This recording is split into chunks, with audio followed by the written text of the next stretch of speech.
Video. Okay. So last we left off, you all had been trekking through the remains of the fallen Nethril city of Ythrun. You had gone ahead and managed to gain access to the last of three power stations, this one located beneath the Arboretum, kind of amongst where these magically infused trees and plants had survived despite the fall of the city. And you had come across two incarnations, and instead of getting into combat, you were able to convince them that survival and a way out rested with you and not with trusting whoever might still remain of this fallen city, and specifically that necrotic or like necromancer entity that you've heard whispers of and seen just a few glimmers of. And so, in successfully convincing them to join your side, you gained two sort of allies. As you went ahead, reset the power station, also grabbed a few items, gizmos, and in that process, Nixie, you got a visit from the one you worship, who passed along a very important blessing, as you could sense the kind of destiny ahead and the fates intersecting. The blade that once shone with the bright light of a divinity or faith associated with the Morning Lord now remains dull and chilled, but just as dangerous in your hands, now infused not only with your divinity's blessing, but also previous kind of artifact you found, that gemstone, now infused into the blade as well. So if anything, a little bit more potent than before. And you all made your way out, discovering, though, that the side effects of resetting the power did mean some of the buildings losing their abjurations as well, and one of which, from what the incarnations mentioned, was something along the lines of a prison or holding area, and what had been unleashed, for all you could tell, because thankfully you got out quick and did not interact with her, was a dangerous, seemingly druidic or like primal kind of magic user who commanded a almost like wave of deadly, almost enhanced, enormous insects. And from what you could tell from the way the incarnations reacted, that she was not an incarnation. That was genuinely a Netheril resident who was now free.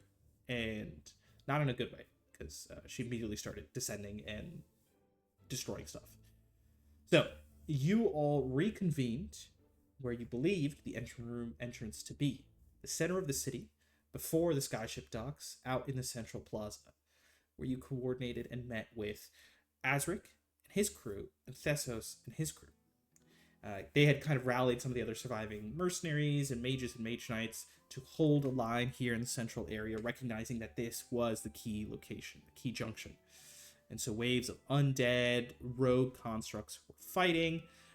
Incarnations were also arriving and joining in the fray, and including this insect-wielding individual. But there was a moment of confrontation on who would go below the city. Who would be the one to face whatever lies beneath and put a stop to the growing magic and danger here in the city. Thessos and Azric both stepped ahead to take that spot. But Kairos, in your moment, you chose to do the same and have the tentative of those around you, as well as having Lysandra step forward and pull the others away. After all, they had their specialties. It would command great importance against what lied beyond. But you had a destination down below. And this was your quest and your fight to take. And so you joined your allies venturing below, now it just being the five of you.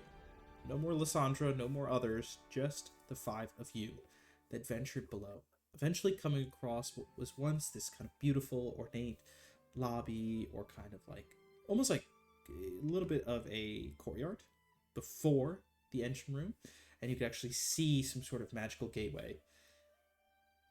But amidst the ruins, before you could step through, something blinding and powerful burst through.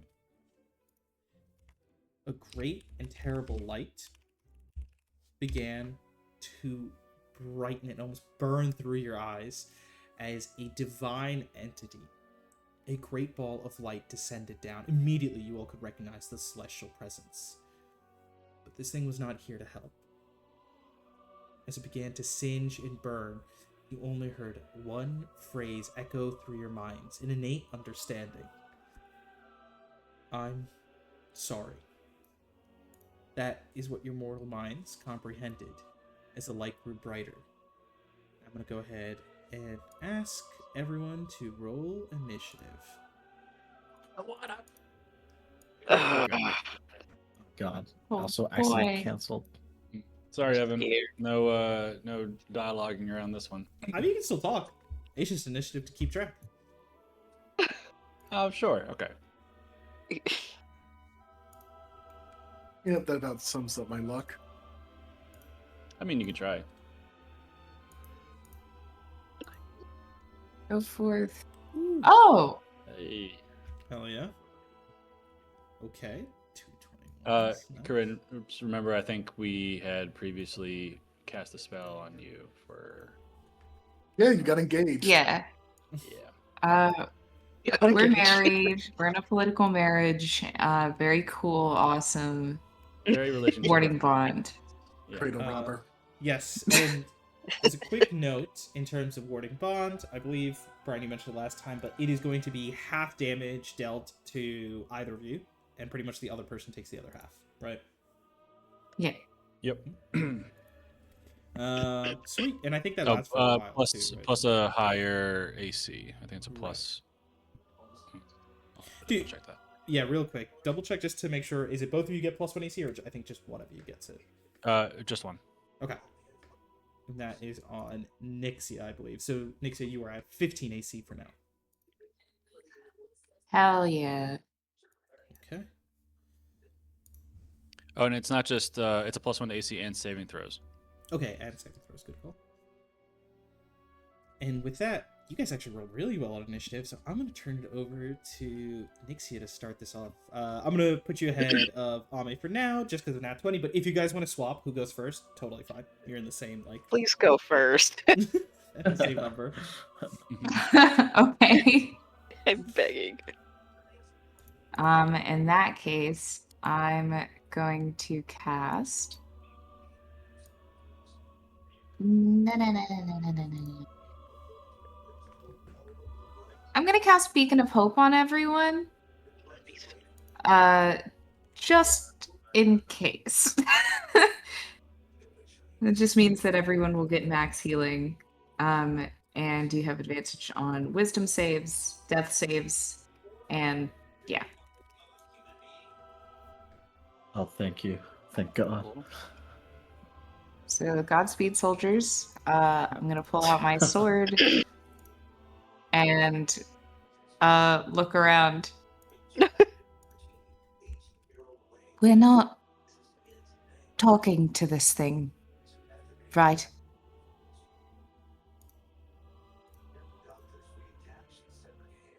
Well, I don't really understand the "I'm sorry" part. Is that a "I'm sorry you can't pass" or "I'm sorry?" question mark? Like, I'm sorry you're going to die? That type of? I'm sorry. I don't really know. Understood. And she's going to bebop over here. Wow, that's 30 feet. We kind of start running up the stairs, Nixia passing some of the golden flames that now alight some of these like braziers. Yeah, just looking up at this thing that now rests almost around and on top of what was previously the arcane gate. Sweet. That's my turn. Okay, Ame. Oh boy. I'm kind of scared of this thing. Okay, as an action, could I... How do you do the, I guess, like the radius thing? Oh, to measure? Yeah. It's the ruler, and then Uh-huh. Instead of line, you can make it a circle. If you're Oh, looking that's for a specific radius. So you're looking for Yeah, whoa. Whoop. That's a big radius. Sorry. I Actually, I lied. It's not 120 feet across. It's 120 feet away from me, so I Okay. could do that. All right. If I could, can I cast fog cloud sorta on Nixia? Yeah, you totally can. So I'm gonna do that, and then I'm gonna run up to her, and then I'm gonna turn invisible. Okay. So that's my action and my bonus action. And Fine. you're using the fog to turn invisible, right? Yeah, I'm using a fog cloud from Mistcaller to make the fog cloud, and then I'm going to use the charge from my cloak to turn invisible. Hell yes. So yeah, you create the fog cloud. Nixie, you're surrounded by fog. You're like, what? And you see Ame run Sorry. into the cloud and just sort of disappear. Oh, and this is actually way too small. It's 20-foot radius. Ooh, this is much bigger. Ooh, what kind of... It's fitting Yeah. that you casted Fog Cloud on Nixia. I'm going to kill you. Why? I feel like you're what, like a water genasi? I feel like this is like your environment. No, I'm not going to kill you. I'm going to kill Evan.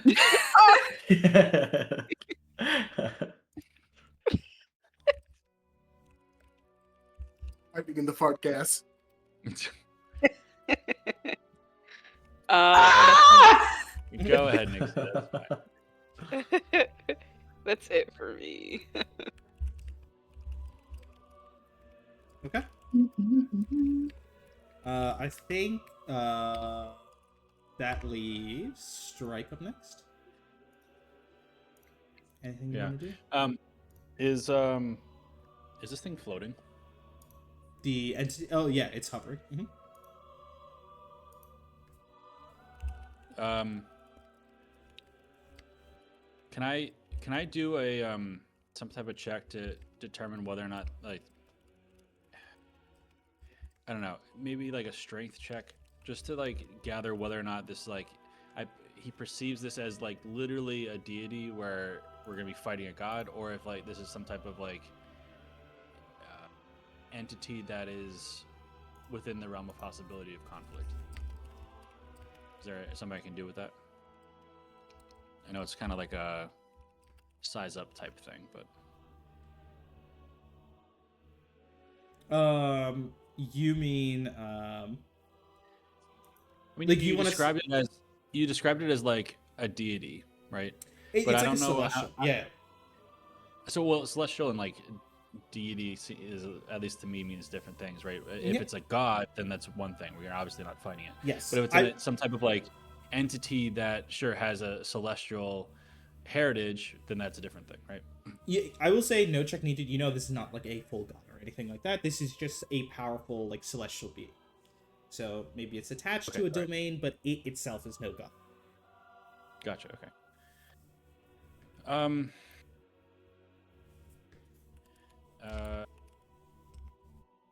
Yeah. So I think since he's kind of flipped the roles a little bit, he's kind of worried about Nixia charging into the fray. So he'll cast Shield of Faith on Nixia as well. So that will be +2 to your AC, in addition to the +1 from the other one. Warning Bind isn't concentration, so Shield of Faith is. That's fine. And then we'll just have. To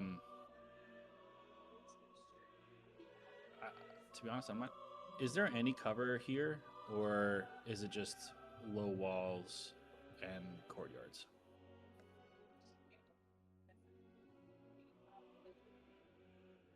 It's all angled, so there is going to be like cover, depending on like where you go. Yeah. Well, so like if he was to, if Strike was to kind of go over to this wall and kind of crouch down, would he get some type of cover, half cover or something? Wait, can you ping the wall again? Which one? Like if he was to move to where the icon is. Oh, kind of like jumping back behind that wall. Yeah, I think you could get half cover. Yep. And I will say it's angled, so like, you know, this is the highest point. But I think that's still fair for half cover. Okay, let me just. Sure. Okay. Yeah. So Strike's gonna just kind of. I mean, he's in a precarious situation here, so he's gonna try to take half cover, and then he'll have Levi. This is. He'll just move. He'll have Levi kind of dash up the stairs through the fog cloud, up the stairs, and kind of, you know, if that's 30, then he'll do, I don't know, up here, kind of making sure that whatever happens, he's up in the fray as well. Okay. That sounds good.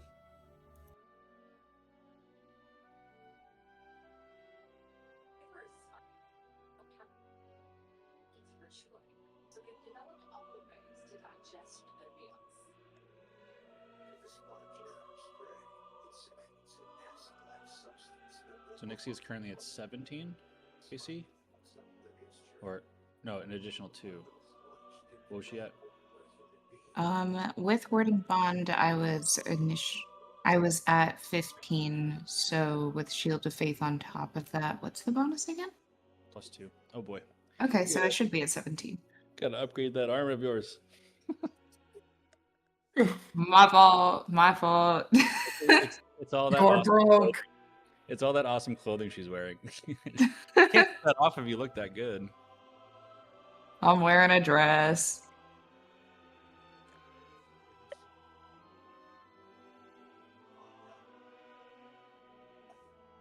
Okay, sweet.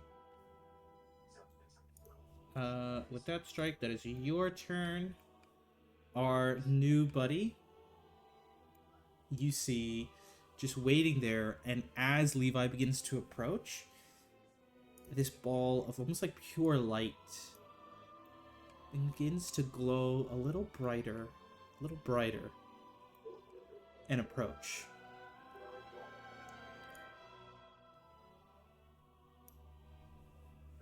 And you see it begins to descend over Levi. And as that happens, you see this light begins to almost start singeing at the edges of like Levi's armor. And this fella's gonna go ahead and fire. I'm gonna make 3 attacks with all against Levi. 1. Let's see, 24 to hit. Yep. Okay, I think the last one is gonna miss. The other 2 are going to aim and hit at Levi. Can Levi go ahead and give me a Constitution saving throw? Twice. Peter, the sun is here. You will see Levi is trying to hold back against this heat, but as it begins to strike, he begins to burn. And burn he does. Let me go ahead and roll for damage. First one, second one. So first attack is 11 radiant damage. Second one is another 16 radiant damage. So that is 27 radiant damage. And he's now burning. He fails at a 23.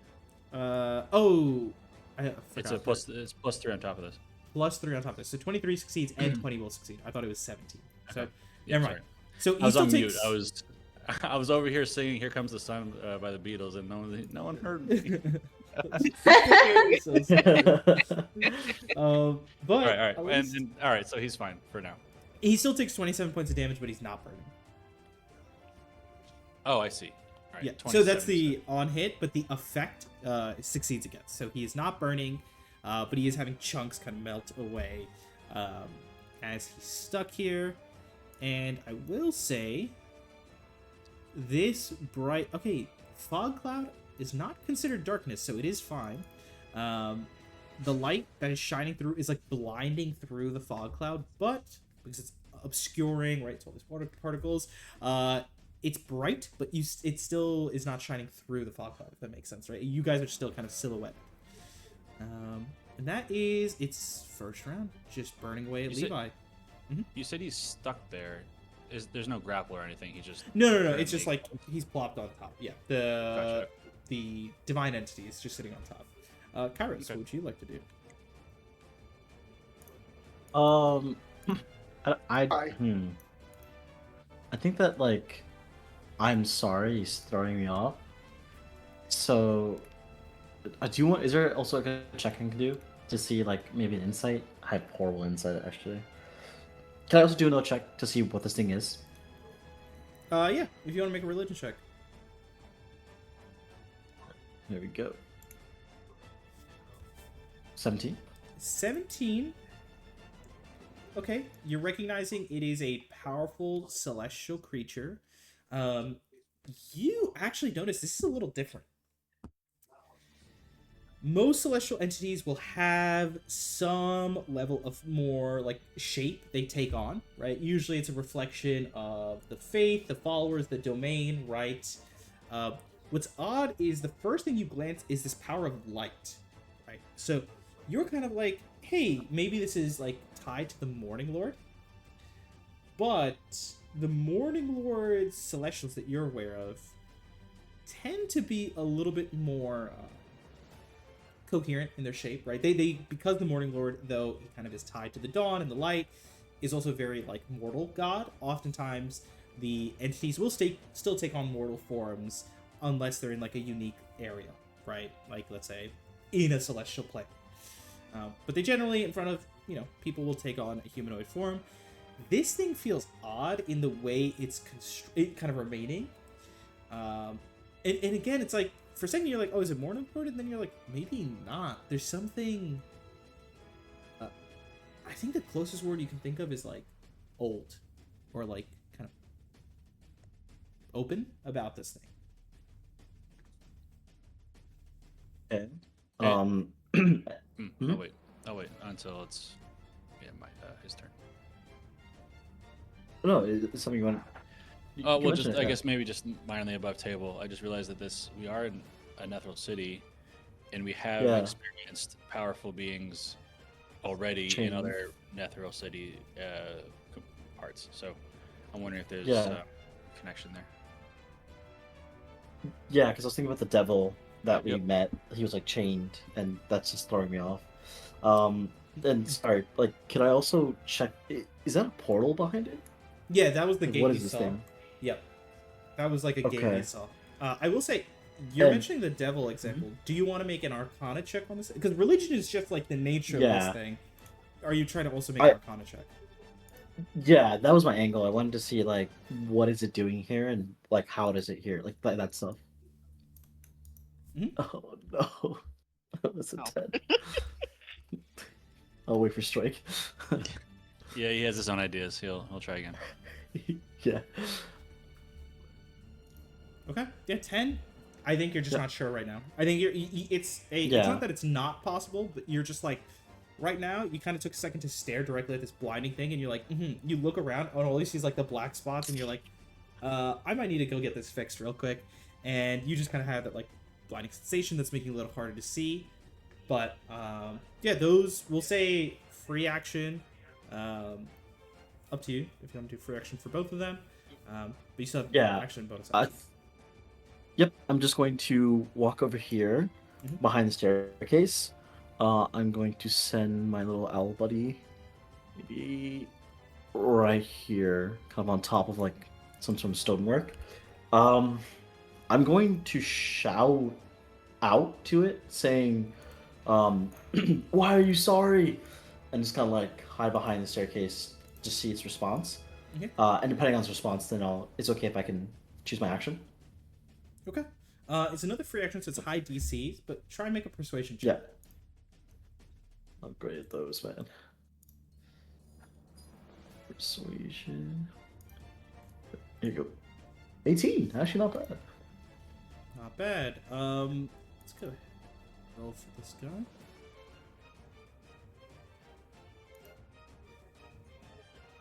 Okay. You see, as you ask this question for a moment, looking over, peering into the light, feels like it covers over everything else you can see. It's the only thing you can focus on. And something, again, when it speaks, it's less in words and almost like immediate understanding in your mind.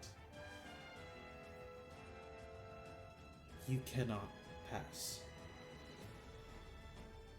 I must bar the way.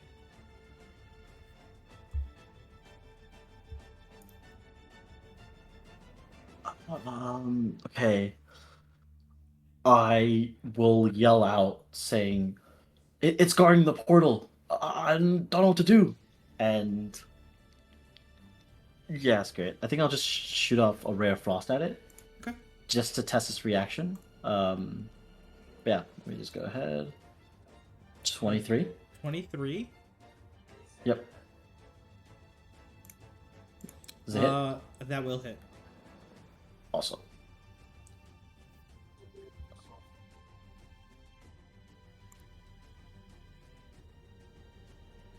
Is it 2d8? Yep, that's 2d8. For 8, that's wow. But yeah. And 8 points of yeah, cool damage. I'll just chuck at it. You see it only deals 4 as the light burns some of the ice before it reaches. Interesting. Okay. Yeah, I'm just gonna duck behind the staircase. Like, Kyra's still kind of assessing what, like, the situation is and seeing what that portal is, but that's the first turn. Okay.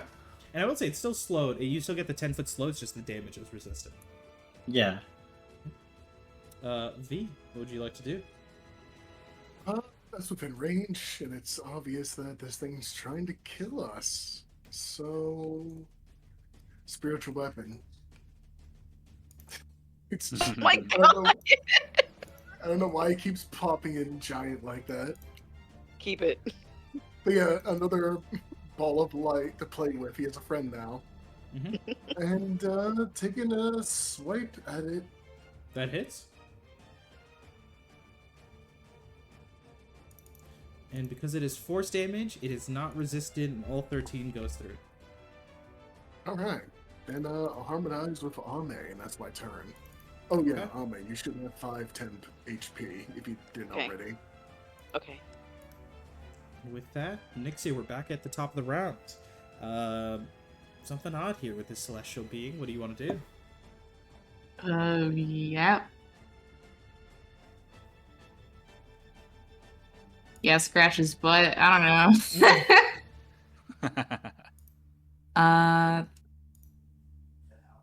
I mean, can I make it up there? I can. We go. No. I don't know. She's ballsy. Come back. I'm gonna try. We'll keep this at first level, just for the sake of testing things out. Inflict wounds. Okay. Inflict wounds. Yeah, go ahead and make an attack roll.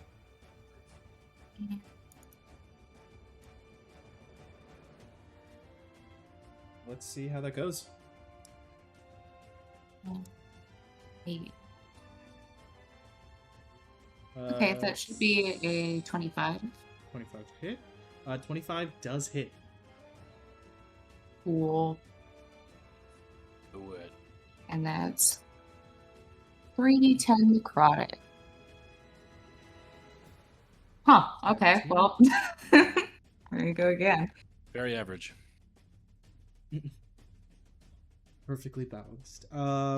Yeah, you see the necrosis begins to eat away at the light. It is not immune or resistant to necrotic damage. It fully goes through.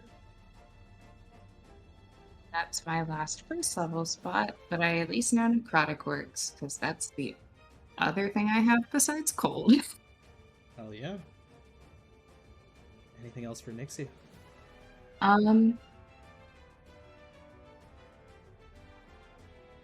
At this point, no. Okay. Then let us switch on over to Ame. You are hidden within the fog cloud. What would you like to do for now? Actually, I do have a question because I forget about this all the time. Brian gave me a Helm of the Gods, and I have not been using it. But there's like a bunch of spells on it. Am I able to use them or no? Because I haven't I think specified. it's it was select. You can select it once per day. I'm not sure what this about when, but you might have already selected I it because we've I kind of. never. I mean, you gave it to me, but I don't think I actually picked anything because I like literally forgot about it. So Alright, I guess PK, my question is, if you want me to roll to make a choice, I can, but I'll leave it to you. Let's go ahead and say that this is the moment you decide to go ahead and pick. Okay. And also the fun thing with Helm of the Gods, you look and you can 100% confirm this is Celestial. For sure. You're just like, yep, Celestial. It's pretty obvious, but the Helm just gives you a little extra assurance. I'm gonna cast protection from evil and good on myself. It's a good option. Hell yeah. You go ahead, you start concentrating as the helm alights, and this array of magic begins to descend around you. And while in another scenario, if you're fighting off a fiend, it might have been this divine glow. This is instead almost like something more mundane. It feels like that idea of like iron, steel, smog that almost starts to wrap around you and give you that protection. The creatures of celestial type are going to go ahead and have disadvantage on attack rolls, and you cannot be charmed or frightened by them. Nice.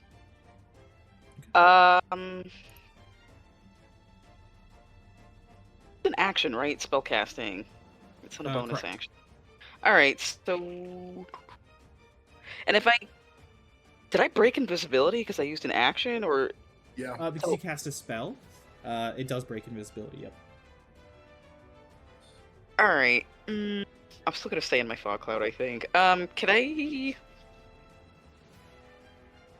Protection from evil and good is concentration. All my stuff is concentration.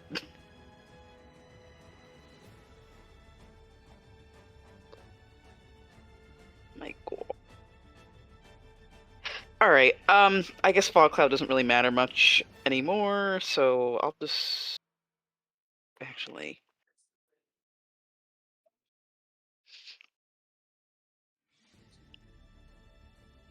Use that. That's concentration. All my stuff is concentration. You could try, I will say Hexblade's Curse would be not a concentration effect if you have that available. I used it already, unfortunately. Got it. Yeah. You know what? I'm just not going to use my bonus action. I will maybe move up a little bit, though, so I'll do that. But that's it. Yeah. Wasted the harmonize. I can't believe you've done this. Gotta stay right on the periphery here. So that was my bonus. Okay. Yep, I'm done. So even though you're not invisible, you are still obscured by the fog cloud Yeah. as you're hiding back here. Hell yeah, Ahmed, that is your turn. Strike, what would you like to do? Let's see. So I think he's gonna hear what Kairos yelled out and kind of think to himself, well, maybe there's some connection here. He'd love to maybe do an Arcana check on the area to see if this being is bound here, or otherwise compelled to do something. Okay. Via some type of like physical, either runes or inscriptions or something in the room. Yeah. Go ahead and roll an Arcana check. I think I'll say that. I think he's gonna use an action for this. Okay. I was just about to say, yeah, if you want to make it a little lower DC. So making it an action, you look around, you're like, you think about what Kairos said, you think about your previous interactions, your even specifically Strike's understanding of Nethril and kind of the angle you've approached this from, right? When you talk about power sources, their ability to seal and extract energy, what's the first part of that? Seal, right? Like, how do you command these things? And all of a sudden you notice there's something that changed in the moment the room became incredibly bright and this entity appeared. you look and you see there are 4 lights now lit that weren't there before. Maybe there once might have been more, but from what you can tell, these are the 4 surviving components. Are they physically there, like on the map? Those 4 flames? Yes, those 4 flames are there. They seem to be arcane fire, and it's kind of like in that instant where you were blinded, you're like, a lot of you registered as like, oh, it's just a piece of the, it's just normal lights. But Strike, as you look closer, you're like, no, you really take your moment to focus in. Something else here. Something like conjuration and abjuration. Something that is binding towards this entity. Okay, so with that, he's gonna move over to this flame and maybe a free action inspect, or is free action to understand like what it is, or how to interact with it, or learn more. Yes, let's go ahead and call this another Arcana check because it's a magical component that you're like investigating. Unless you think there's something else you want to go with, like investigation. I think that's about right. Okay. 22 Arcana, and we'll say you're just doing this as a quick free action examination. Enough to succeed. There are 3 things that you think, well, we'll say 4, that you think could stop this fire. 1, if it's radiant kind of magical light, maybe magical darkness. Some sort of darkness could invert against it. The only issue is that the celestial ahead of you is so blinding, you're a little concerned with how effective conjuring magical darkness would be in the first place. Second would be a lot of water. Even though it's arcane, it is still fire. So if you could somehow create a bunch of water, you could put out one of the fires.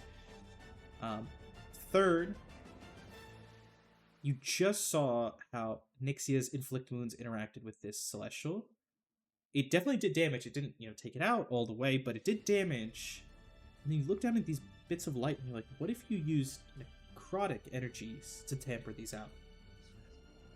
And the last and riskiest, you could just try the old-fashioned pinch of the flame. In this case, it would be a lot bigger than a pinch. You'd have to try and smother the flames directly with your body and hands, and that would most likely incur damage. How much? Depends on you. Okay, we have a path now. Great.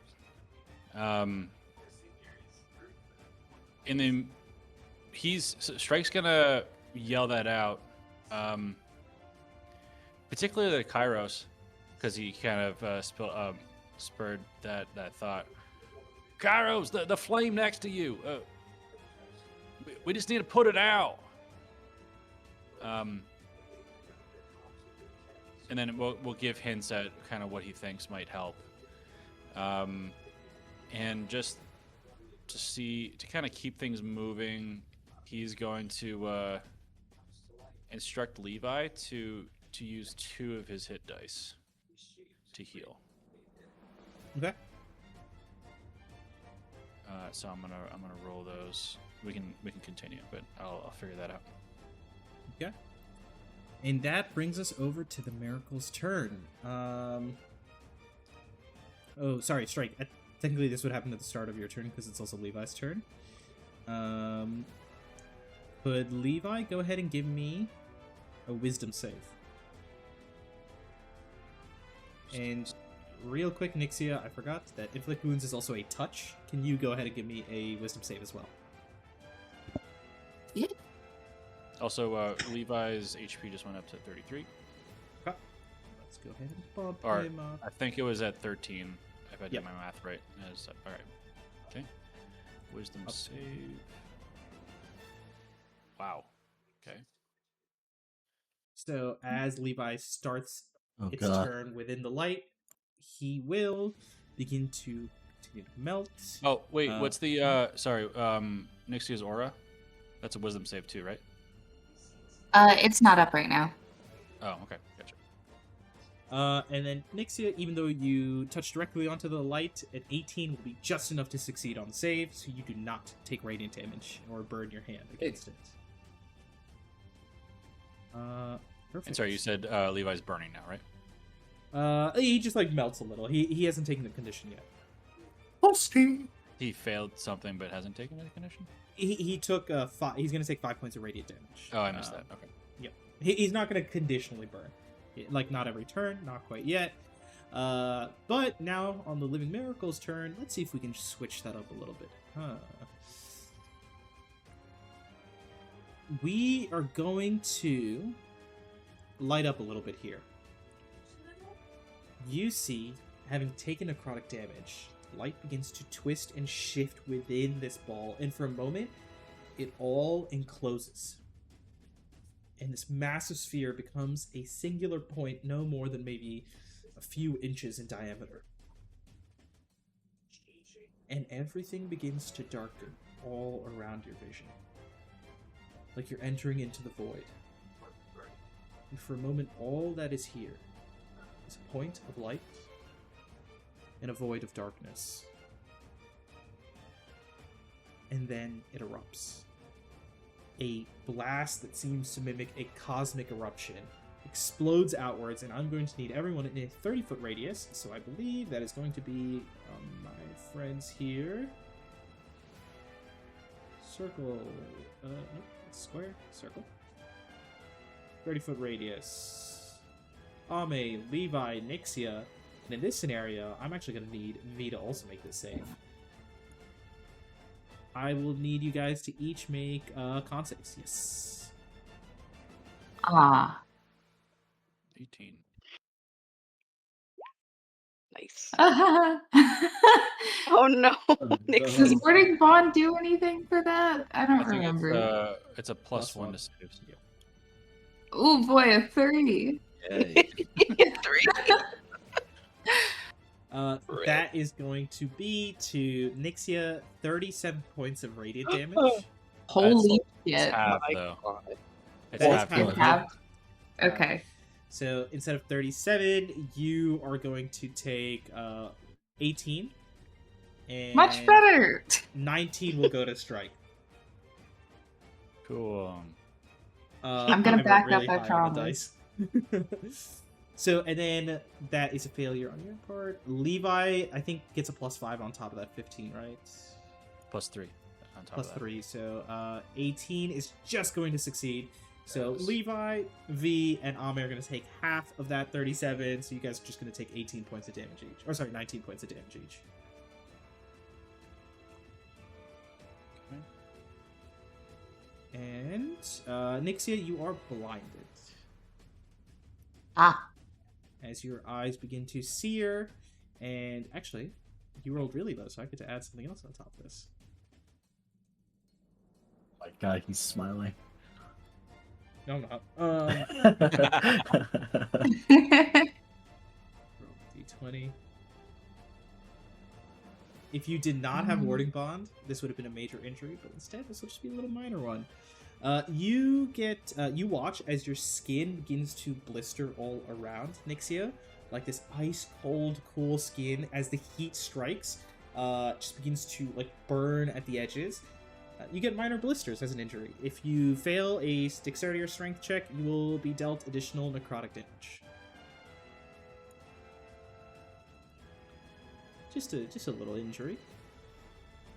And as it erupts with that light, it is going to go ahead and target the rest of its... It's only going to have 2 burn attacks now. They're going to both go to Levi. Why not? 1, 2. Ooh, they're both going to hit Levi. So, no con saves needed. This is 35 points of radiant damage. God. Yeah, he's down. Yeah, that was... The dice He rolls melts are into really a high. puddle. All the metal, just within the heat as it expanded outward, you just see Levi's form Hello? start to like sink and crumple down. I'm back. My Discord crashed. No worries. I did want to say for mhm. Ame, I was going to take the damage, the 19 from them as well. Got it. So Ame, you can add back 19. V, you're gonna take 38 in total between 2. Yep. We'll just round it to 37 because that's effectively what you're doing. One note on Warding Bond, just to see what you're ruling. I didn't see it specifically in the wording. It says that I take this. Sorry. It says that say in this case, strike takes the same amount.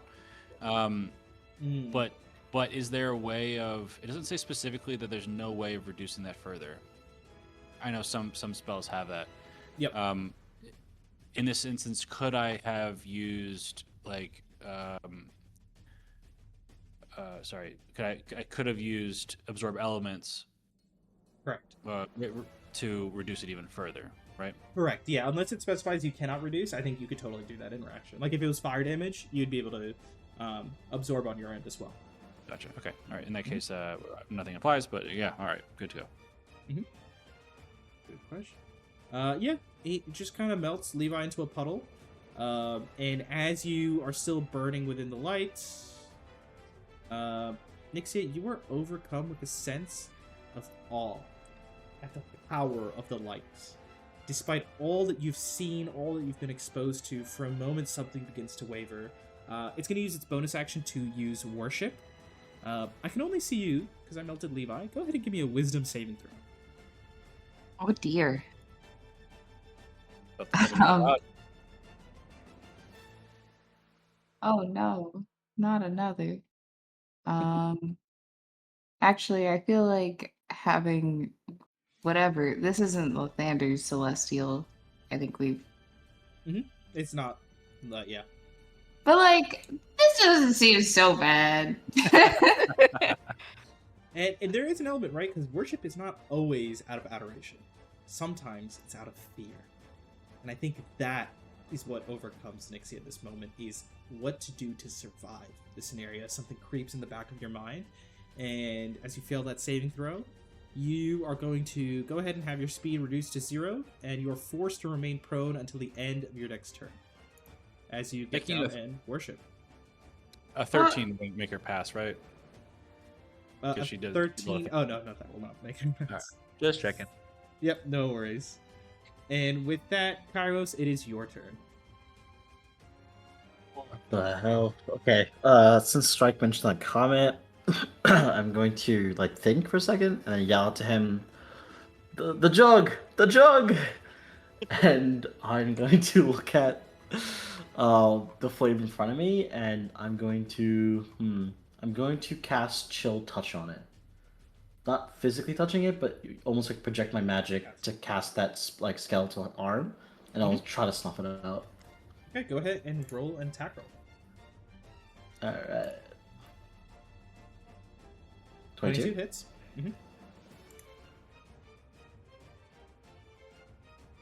Or 7 points damage. Necrotic.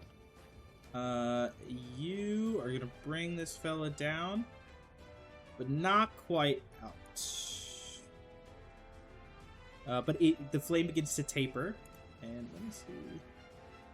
Yeah. As you recognize, you just need a little bit more to take it out. How much damage did you do? 7. 7. Okay. Okay. Just a little bit away. And I just. I'll just say you recognize. Yeah, I just yelled it jump works as to expected. strike. Yep. Gotcha. Yep. And I'm going to have my owl try to. He's going to fly. Oh, that's too. He's gonna dash.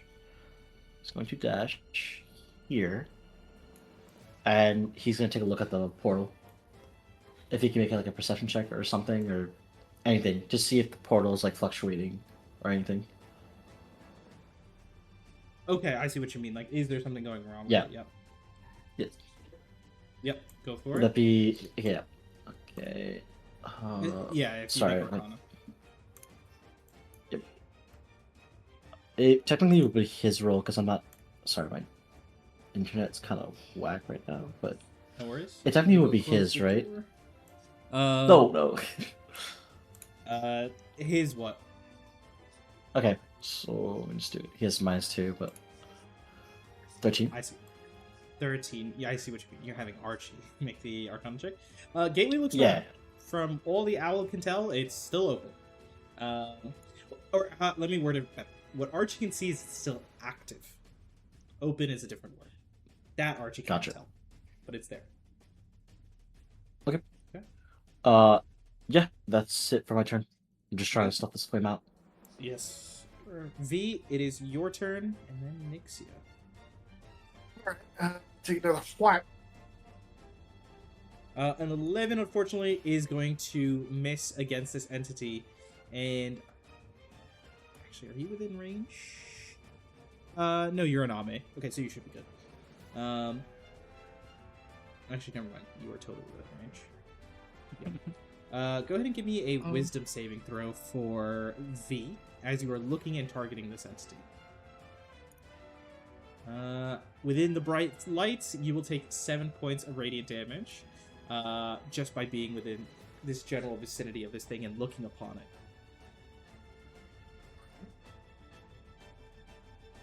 And anything else for V? Ame, and that's my turn. Okay, harmonize with Ame. Nixia, you are up, and then Ame. Oh, I'm on the ground.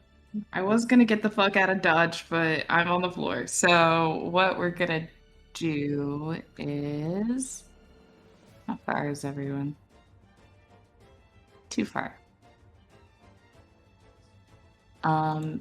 I'll prioritize myself here. I'm going to use a second level cure wounds on myself.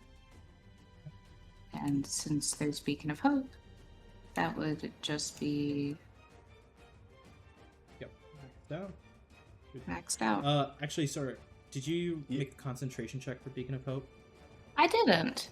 I just realized I should do that.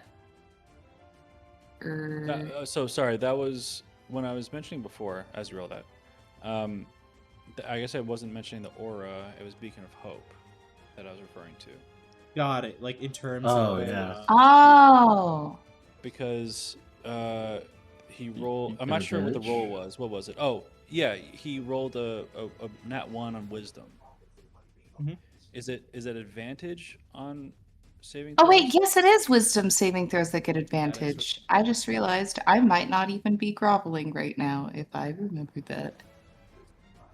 Let's start with, as a great point, I'm gonna rewind back in time to the moment that we went ahead and hit you with the Ultra Beam. Wisdom save. Okay. Yes. So I think Levi for that first Wisdom save would have had advantage. Go ahead and roll one more time, Strike. I see the damage. And let me know what you get because I'm just looking further up in chat. Yep. That was a 15. Unfortunately, that 5 radiant damage from that will still remain. Okay. And then after that, go ahead and Nixie, give me a con save. Because this is when you took the 18 points of damage. And 18. 18 would mean it still stays up. Even though you're taking a lot of hits, it's still up. So the subsequent wisdom save from you, Nixia, would have been at advantage. Go ahead and roll. You got a 12 previously. Now it's a 21. 21. Nice. You say hell no to that worship. Woo! You feel a little bit of that frost from your Beacon of Hope is not the same warmth and light as maybe somebody who follows the Morning Lord. Yours is a calm, crisp, cold breeze, something that kind of keeps you awake, keeps you focused, and you feel that chill creep up across, and there is the slightest sense of distaste as the light is peeled away from your form, and you are risen up before you even kind of reach the ground. Before your knees touch the ground, the cold keeps you up. And so you are not stuck prone on your turn. You can go ahead and run wherever you'd like to. Joyous day. I'm gonna disengage. Now, and just to confirm, the damage still goes through because it's a separate attack, right? It's not a Correct. save-based thing. Yeah. Gotcha. Yeah. All right. That's still like the damage, but yeah, that's a good call. So there is still advantage on wisdom saves for everyone. Cool. We're gonna go over here. This thing's gross. Ugh. Now I think I'm in range to pop everyone off. So instead of cure wounds, we will do one mass healing word. Mass At healing, got it. yeah, 4th level because I'm out of 3rd level slots. Holy cow. Let's go. So everybody is healed for 8 plus 5. So 13. 13. Nice. Damn. Excellent. I'm almost topped up.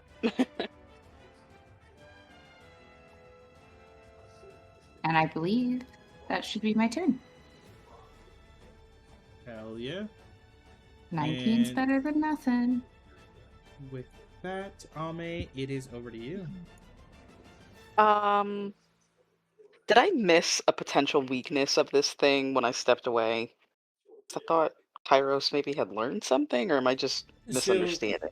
Yes, what was learned was that the flames in the room were tied Oh. to the kind of chaining of this entity. The chaining. What do you mean by that? Like, this thing might be forced to do what it's doing, and that removing those flames would be the key. To do so, you could either do necrotic damage, cold damage, water. No, sorry, not cold damage. It was necrotic damage, water, darkness, or just use your body and put out the flame, but that's going to probably deal some damage back. Darkness. He did give a warning that it'd have to be a very dark, or at least be challenging to do because the entity's so bright. I see. Or if you are far away from the entity, it might not be as immediately difficult. Hit it with your sword. Not a good idea.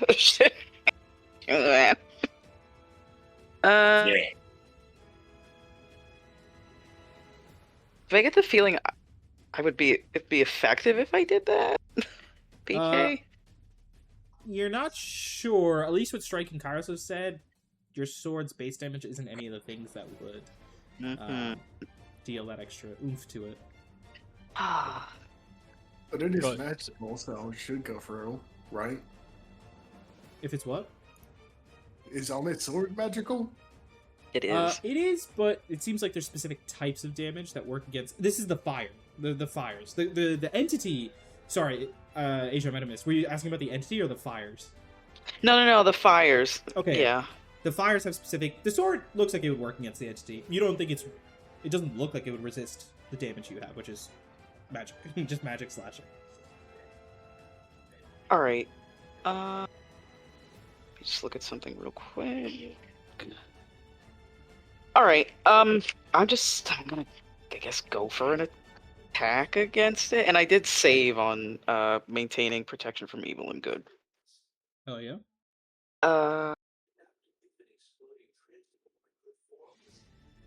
All right. Let's see. Ooh. Your first attack has advantage. Yep. Oh. And because it's a actual melee attack, you also get to add a d4 to the attack roll too. For a plus Is that 2. what Harmonize does? No, Harmonize is giving you advantage and extra Advantage. damage. V possessing you is giving you a plus d4 on weapon attack rolls. Oh, so it was 'Cause 14. yeah. That's not enough. All right, let's do it again. Oh God, it was almost a 15. Yeah, What? nothing. You got it. Oh, it's I don't 16 now. I think that Let me hits. check. Unfortunately, 16 just misses. Oh, fuck my life. But you still get a second attack if you want to swing again. I'll try. Why not? Because the D4 remains. I think just the advantage is on first attack, but D4 is on Yeah. subsequent ones. Yeah. That's just a passive. Okay. What's 4 for that one? 23 will hit. All right, cool. And the fun thing is, I still get to add this. What is that? Because it only goes off when you actually hit something. Yeah, you What is- feel V empowering like your strike as you connect with this entity. One with the blade is what? That's V's That's empower. 11. Yeah, that's plus 11 damage to your attack. Oh, please. Can you possess me more often? Why do you think, like, literally first session, hey, let me possess you. I think I can help you the most. 10 plus Think you 11. went, no. So 21. 21 points of damage. Yeah, I believe you have magical slashing and one with the blade. None of that is resisted. 21 points of damage strikes through into this thing as some of it begins to waver. But as it does so, the light's kind of shifting, I'm gonna ask: does anyone here have proficiency with religion? Hold on, I might. I do.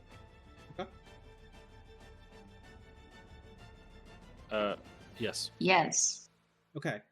Everyone who has proficiency with religion, go ahead and make a religion check right now. Wow. Really? Ame doesn't know shit. Come on, Nixia. That's what happens Oh, when you wait. don't go to church on Sundays. Oh, the consistency between my two character sheets. Which is... No, actually, I don't. No worries. No worries.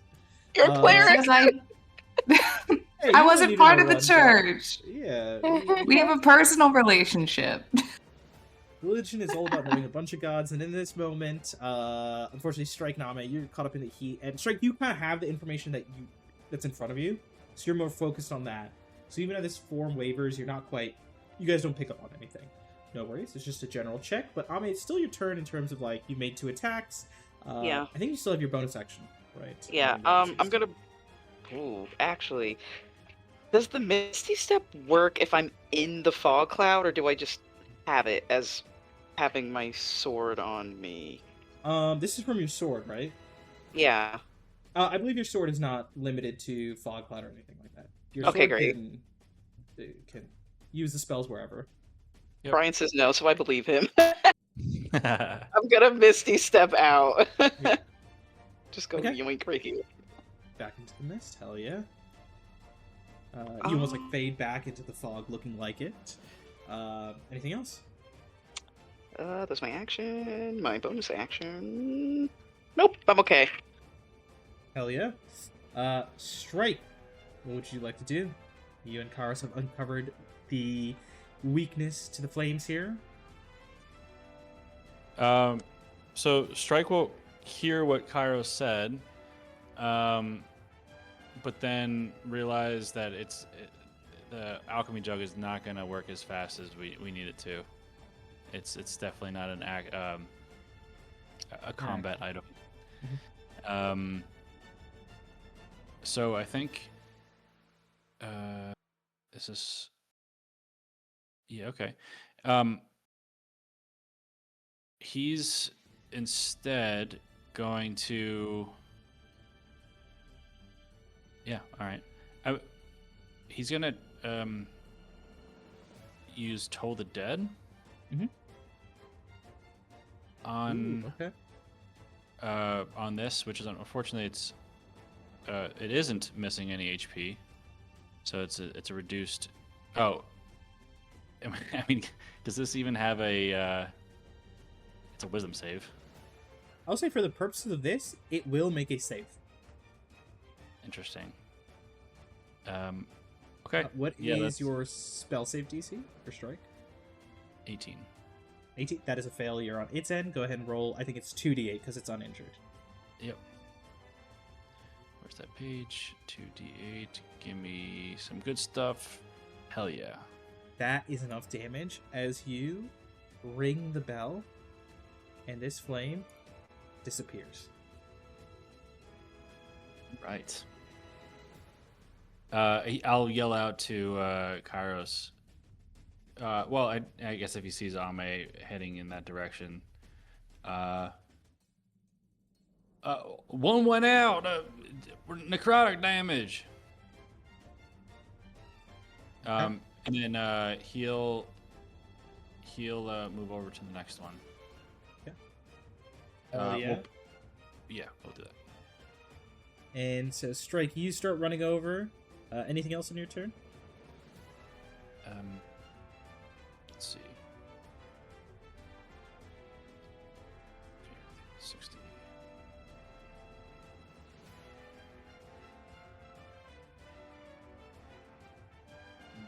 No, I don't. So. No. It occurs to me that I didn't. What the? God. It occurred to me that I didn't roll any concentration for the roll any saves for the concentration of Shield of Faith, but I don't know if that actually came into play. Go ahead and roll. I think because you also took the 19 damage for when it got you took half through warding bond. Yeah. So I think that's the only one you'd have to worry about right now. All right, just the straight. Oh, it's a con save, not a d20. Yep, con save, and it's DC 10 right now. Okay. Con. Oh. Oh, so unfortunately, we'll say from now, warding bond is going to fade. No, it's not warding bond. Fortunately or unfortunately, it's the Shield of Faith. Sorry. Yeah. So the 2 AC is gone from Nixia. So you're back to 15, I think. Okay. Yeah. As that shield crackles, Strike, you look up, and the ball of light moves impossibly fast and appears in front of you. Oh, fun. And I'm gonna go ahead and need you to make. I guess it depends on. No. Yeah, never mind. I was thinking maybe instead, if that didn't work, then maybe I do sanctuary, but that doesn't matter. All right, never mind. Let's go. Go ahead and give me 2 con saves because it hits you with a 20 and a 22. I think both those hit, right? And actually 21 AC, right? You have right now. He currently has a 21. Yeah. So one of them actually misses. So 2 of them miss. So it's only 1 save you have to make. So 1 con save from Strike. And actually, real quick, Ame, can you go ahead and give me 1 wisdom save at advantage? Because you did land an attack. Jeez, come on.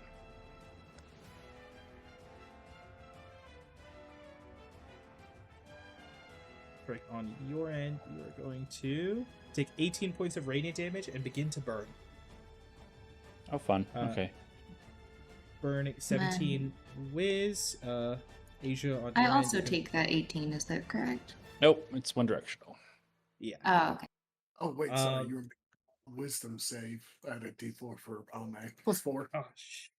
Okay. Well, Ame, you succeed. No damage to you for hitting this bright ball of light.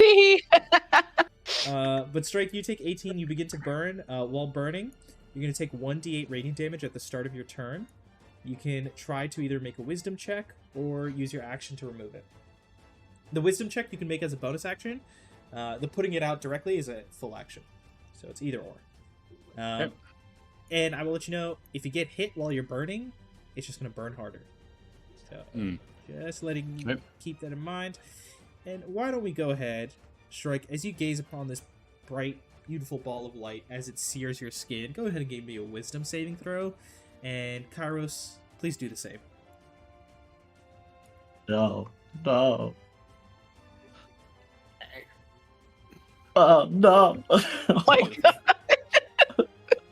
Help! You call out help, and then you see it appear, and you immediately hit the ground. You are prone until the end of your next turn with a speed of 0. Strike, you just fail the wisdom save, so you will also be prone. Now, you can still take other actions. This is just your movement that is going to be kind of prone and set there, as you guys are worshipping. Okay. And speaking of, Kairos, that is your turn as you worship this beautiful, incredible divine entity. What would you like to do? Is there a star? Just like it's almost like a star in a way, just a bright ball Hell of yeah. light and fire. That's not it's not a charm of any sort, right? It's something else other than. It's technically not the charm condition yet, because you can still act however you want outside of this movement. Cool. I guess I'm confused as to why is it attacking us when we're effectively like releasing it? Like, It's can a I question of, do do like you think a it's of its own volition or not? Yeah. This thing might kill me. So I am going to lift up my hand and I will cast Pulse Wave on it. Okay. So I'm gonna kind of create a vacuum, but instead of like me pulling it in, I'm gonna push it out. Got it. Pulse Wave is a 3rd level spell, right? Yes. Yep. That is a con save. Yep. Oh, Or okay. take- It's an area of effect. Or is it a... Oh, it's each... Yeah, area of effect. Okay. Yep.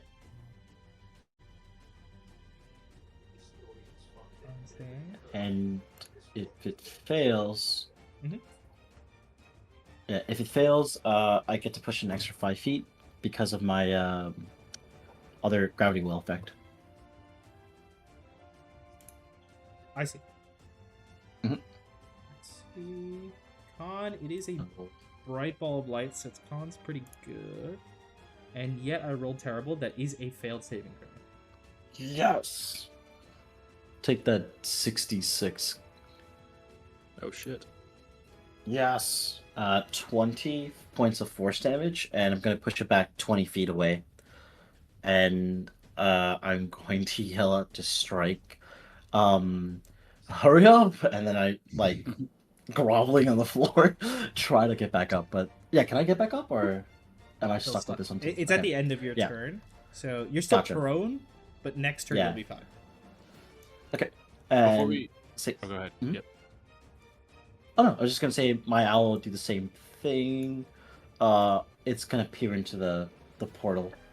Just I'm trying to see like what this portal is exactly. Like I You want the owl send, to communicate with me.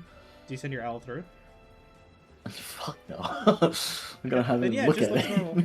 Just looks normal. Yeah. Oh, you're baiting me. You're baiting me. Okay, I'll just go a little closer. Yeah, That's looks it. normal.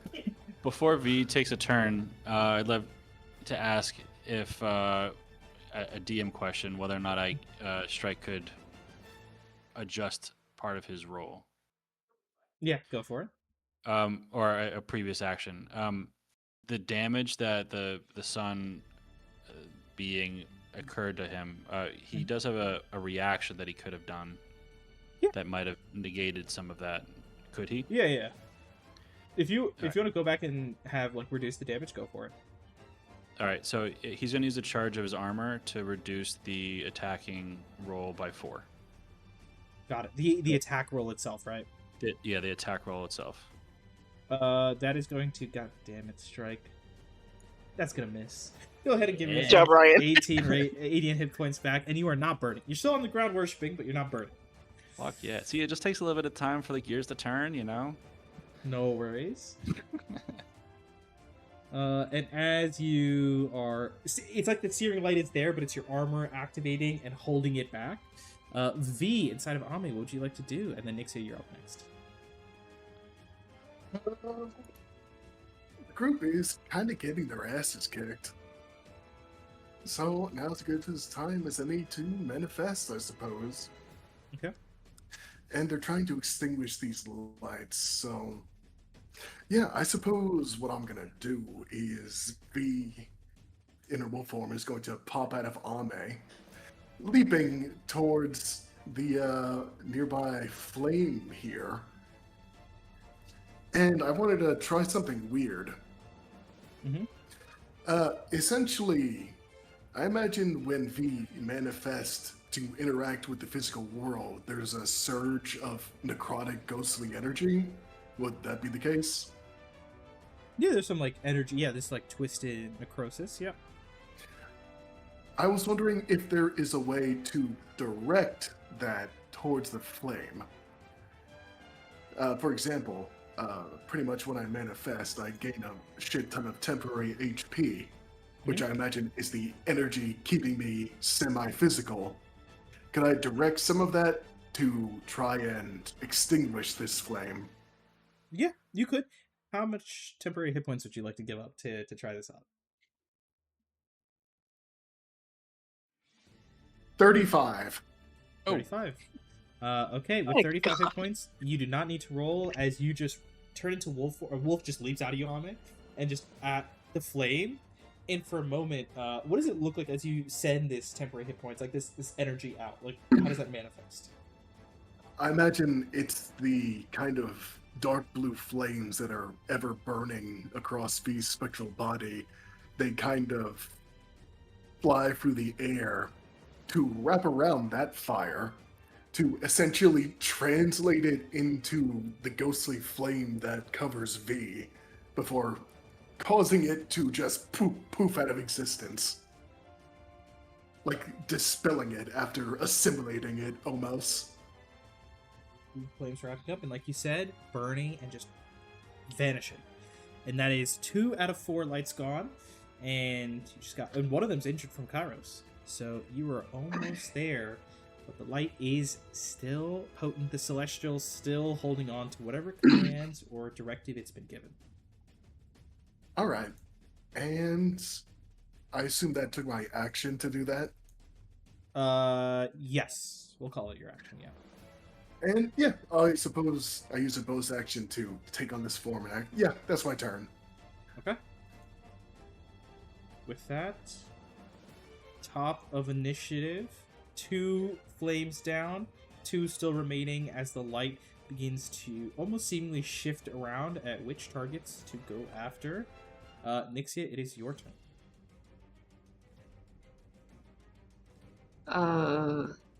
Okay. I'm trying to see.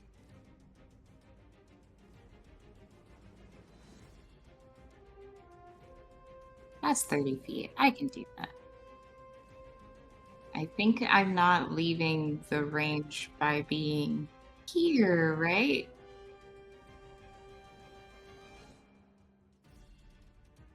The range of what?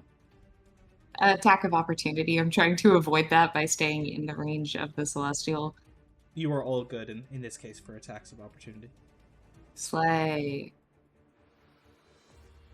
AKA's probably used his reaction. Oh, well, extra slay. Boop. Starboy, could you yell for a second? What? Good enough. Yeah. I'm just trying to get a gauge. She's blinded. Trying to get a gauge of where you are. I have never used my magic item. My beautiful decanter of endless water. Oh. I have a plan. It might hurt. Do it. Okay, I'm gonna uncork the lid and say, Geyser. And we're doing Geyser, which is a...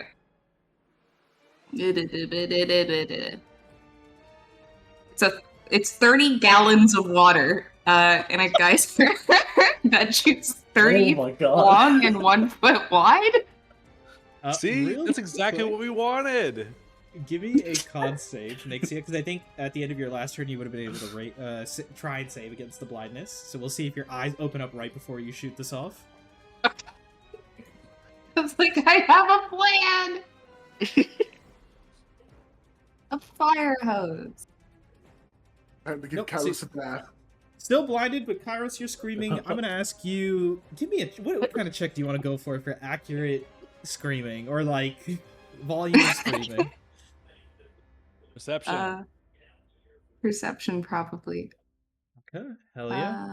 I'll say Nixia, if you want to do perception, and then Kairos, do you want to do like performance? I guess. Oh wait, was it a concentration saving throw? Is that what I just did? The con Yes, save is I for the did. blindness. Yeah, you're all good. I actually have advantage against con saves, and I forgot about that because of my cold numbness, which is my subclass, and I need to study my subclass. That's a great point. Go ahead and roll one more time. See if the cold creeps up. Nobody knows how to play their that's- characters. It didn't do better. In all fairness, I did just change domains like 2 sessions It's ago. very recent. Yeah. It's so sad, though. Uh, Your constitution's so high because you're numb. Aw. I'm well, frozen.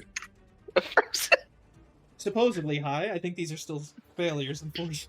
But you can make a perception check, Nixia. Because Kairos is sort of Okay. screaming, but he's on the ground rolling around. Let's see. But you lock in, you hear the crackle of the flame, you feel that heat that sticks out to your skin. You aim, you say geyser, and there's like this half second of silence before water just erupts outwards and is going to douse Kairos and the flame, which was pretty low, so that is Cool. enough. A geyser, as 30 gallons of water hits. Is there any effects for creatures that get hit with the geyser? Yes, 1d4 bludgeoning damage and falls prone. Okay, well, you're already prone, Kairos, so I'm gonna go ahead and roll another d4. You take another point of damage as water just kind of hits the fire and then hits you afterwards. Oh, I'm sorry. Kairos would have to make a DC 13 strength save. Mhm. And if he fails, then he would take the d4. Kairos, strength save just for the memes. Let's see if you take 1 point of damage. The memes. Yeah. Beautiful. Yeah. You know what? I'm gonna make that 1 more d4. Wow!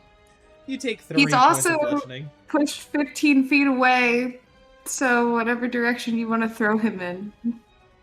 I guess there's just like a corner here because you were kind of taking cover. Guys, you're just like here getting like blasted by the water. But that does take out the flame. That means only 1 is left. Hell yeah. Nixie, anything for your bonus action? I guess I'll do my Icy Wind, Herald of Winter, or Divine Blizzard. So Hell yeah. we'll use my bonus action for that. Snow starts to whip up all around you. Ame, your turn. Yes. Oh boy. What do you do?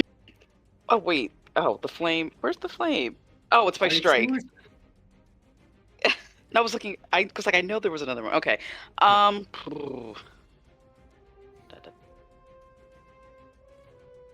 Man, I wish I could just like eat thee again. That was so helpful.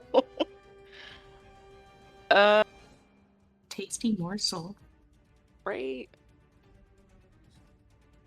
Honestly, All right. like hold your Uh-huh. action is my advice because it's Strike's turn next, and why bother attacking this thing if we're about to free it from its Think he bonds? could- You think he could do it though? Not doubting you, Brian. I'm pretty confident. Brian's pretty confident. Yeah, maybe just hold your action to attack if it comes towards us. You know what? It has disadvantage against me anyway because I still have advantage on. Or it still has disadvantage. I'm gonna park next to it. Yeah, try and get his And- attention. Yeah, and you know what? I think I'm gonna listen to Evan and hold my action. Sword. You kind of do. You stow the sword, but hand on the hilt, ready to draw again. But you do have this kind of protection from the divine as the smoke and iron kind of curls around you. Hell yeah, Ame. With that, Strike. Your turn.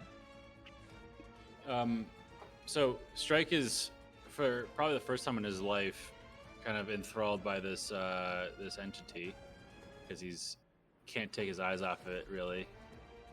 Immense beauty in the fire that he sees there, but that he knows there's still part of his mind that knows that he has to help out his friends. So he'll reach up. He's like, I guess he's kneeling, right?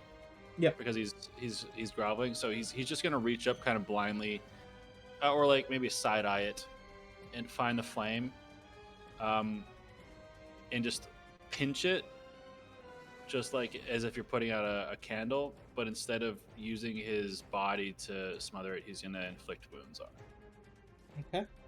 And he does have a free use of that. Hell yeah. Go ahead and make an First attack roll. round.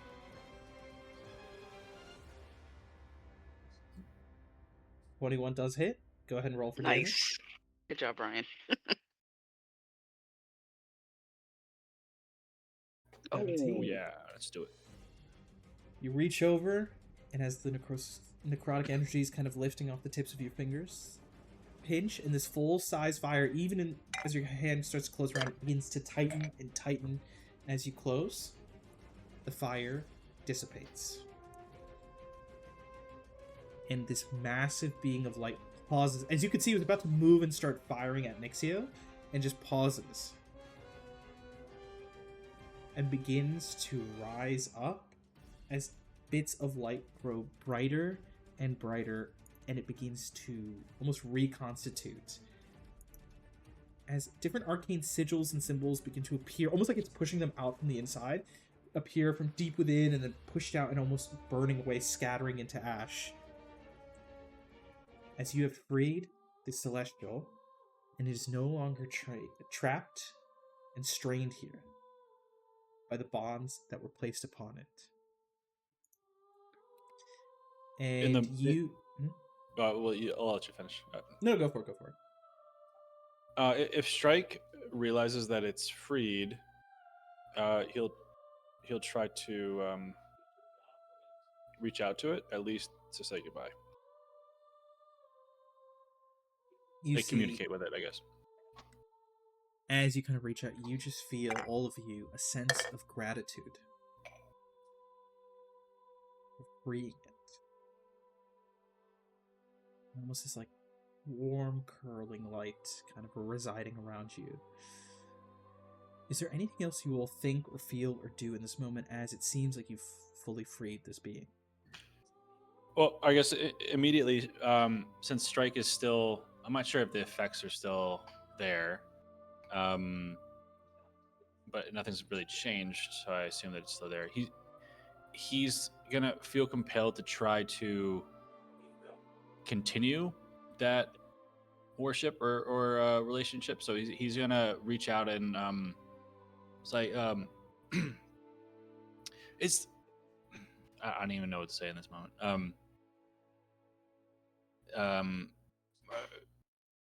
Brilliant one.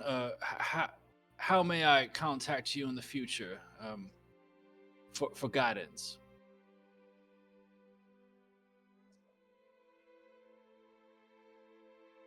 And you just feel a sense as it just resides. Right.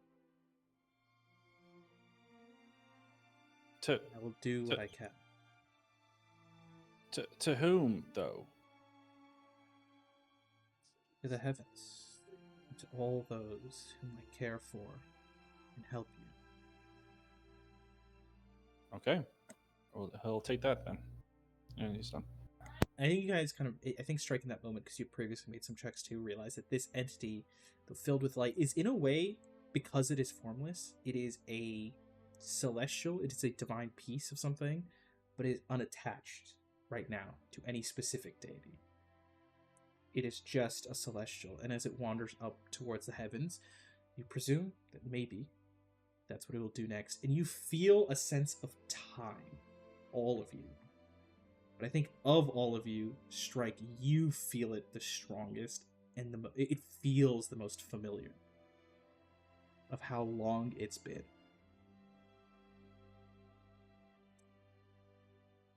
And as it begins to rise up, it then pauses. And for a moment, it begins to descend. You are not alone in your journey or your endeavors. Many stand beside you. Many believe in you. And many are willing to help you. And I'm going to ask everyone, go ahead and you can give me perception or religion checks in this moment. Interesting. I'll actually toss an Arcana too. Sorry, I should have clarified. So Oh, no. Oh, you rolled pretty good. I can switch the modifier to Arcana. Okay. We'll do it like that. Hell yeah. Oops. No worries. I think we'll just add the +3 to your 14. So 17 for you, Strike. 26 for V. 13 for Ame. 20 for Kairos. 23. Okay. What you guys see is, I think, Strike and Kairos, 17 and 20, you just see an immense burgeoning of divine energy. Right? In the way you guys segment Arcane and Divine, this is an enormous sudden rise in the concentration of divine energy all around you. And Kairos, to your knowledge, it's like growing to an exceeding extent, and you almost sense, is it conjuration? No, it's something else. Is it evocation? There's all of a sudden just a swirl of magic from different elements and schools appearing above you. Like it's not singular. That's what you pick up. And Nixia, what you and V see, the faintest outline of, as these different, almost torrents of magic appear, it seems for the briefest moment, silhouettes of hands reaching from above down, placed upon this sphere. Nixia, one of these lights, a little different than the rest, but for a moment you swear you see a hand silhouetted in almost like a pale blue light. And everything in the room begins to shine once more, but instead of that burning heat, that pain, that sear across the eyes, this feels like calming. Like everything around you fades for a moment, and you're just there, resting on a kind of pleasant, it almost feels like a cloud in that moment, just this pleasant, soft sensation. No fears, no stress, no concerns for the briefest of moments. And as that fades, you're not left wanting, but instead filled with a strength, a courage, a bravery. And all of you get the effects of a long rest. Oh, hell yeah. Oh my god, thank God. And that includes, by the way, any items or features that are long rest related, like any end of day items that will regain their charges. Helm of Gods, for example. Asia, if you want to switch up a pick, you could totally do that. But all That of you means get a long Levi rest. can be recreated, right? Yep. Levi, literally in this divine light, just begins to reconstitute from like the melted sludge he was. A slight apology emotion coming through. Sorry for hurting you.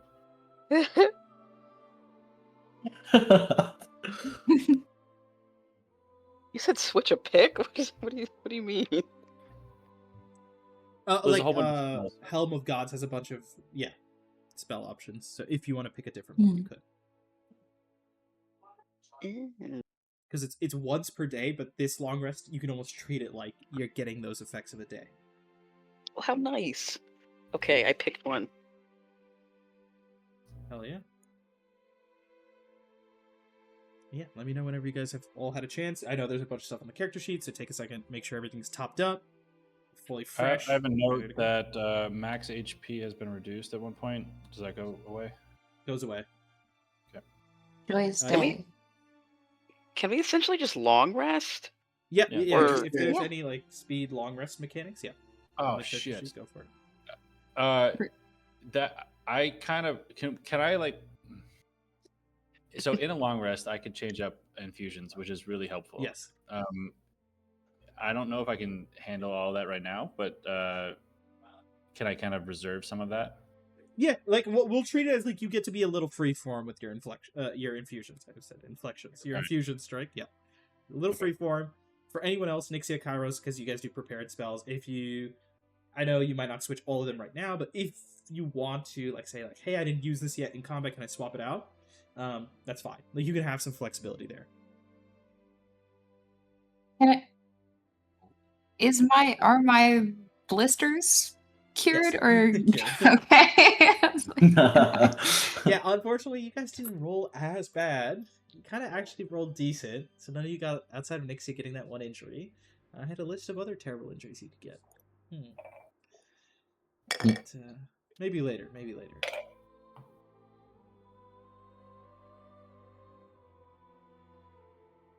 Man, that's Can, guts. can I ask this? Can I ask this light a favor? Okay. You can try, yeah. I will Balls in the sky. go like I'll go in front of it and I'll say like thank you for helping us. What were you guarding? Give me a persuasion check. No. Ave, help. High DC, don't worry. You can do it. Yeah, no. Maybe you A can't do it. reasonable ball of light. 9. I mean, it's more a question of like intent, right? Because this thing is currently trying to infuse 24 hours of real time and power and energy into like four of you. No, sorry, 5 of you. And you see, it just says the vault in the engine. The final guardian.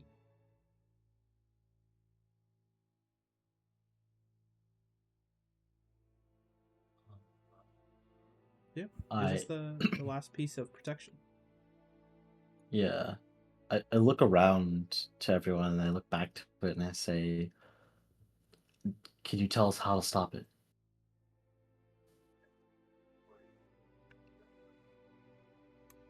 And I think there's a question of, or what do you intent when you say stop it? What is your intent in your mind?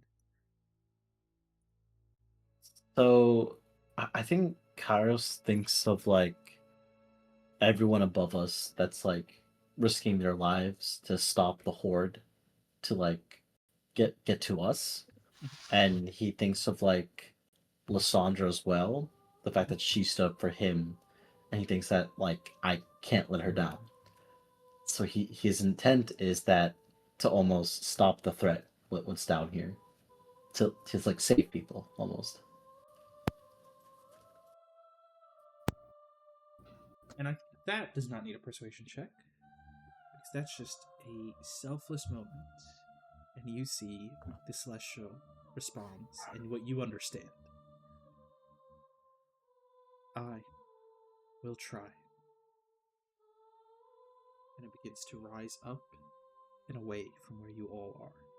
Not towards the gate, but almost in an opposite direction past you. Oh, is it like going above to where we came from? Yep. Nice. Damn. I I just whisper thank you to it. Like Kairos is like he's I would say in this moment he's sort of prideful, but yeah, like you said, like that selfless moment, he will um try to convey like thanks to it, and yeah. As you all rest up, looking over what you have rejuvenated, ready, strong, and not withered down by like the necrosis or the injuries of your ventures through the city, are you ready to step through?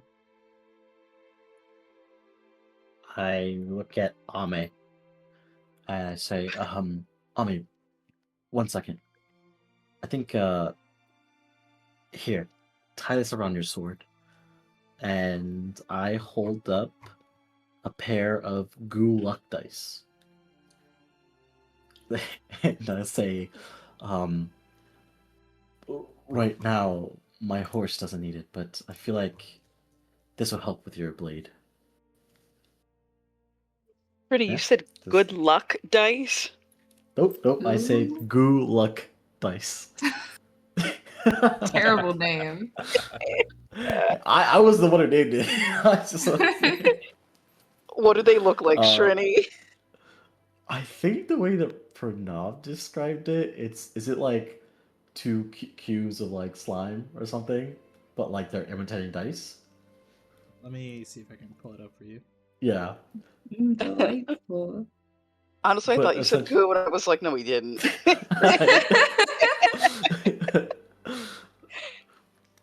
but basically these dice, if applied to or like to a handleable weapon, you can reroll on a not one on an attack roll Oh, nice.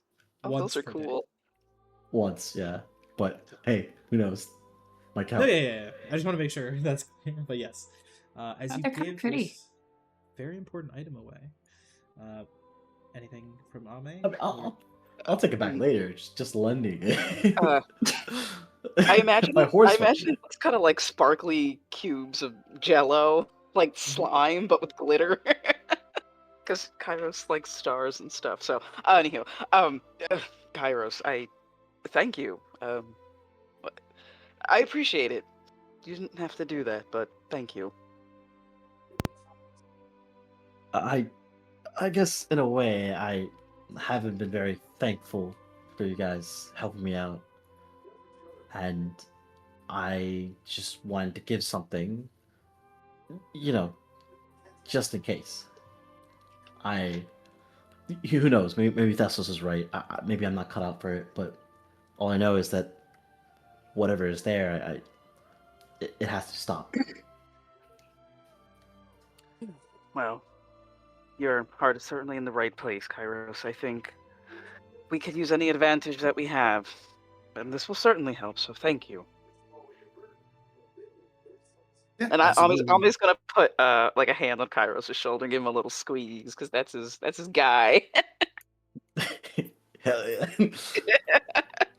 Yeah, I imagine V would chime in to this little group speech he's having. We've made it this far, and it's only just a little further now. All we have to do is stay the course. It's a little daunting when you think about it. Going into battle, or the unknown, really, of what lie ahead of you, but this wouldn't be the first time for us, and hopefully it won't be the last. Why are you so worried? After all, you have those lucky snot dice. I've been in battle many times. You think I would be used to it, but it's a feeling that never really goes away. But anywho, hopefully this time things will be a little bit different and work in our favor.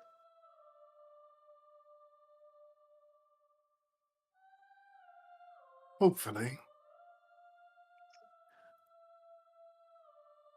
Oh, I did want to mention, Kairos.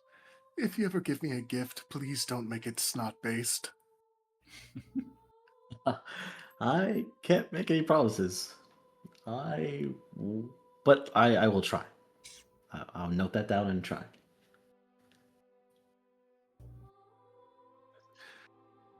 Regardless, it's about time we finish this.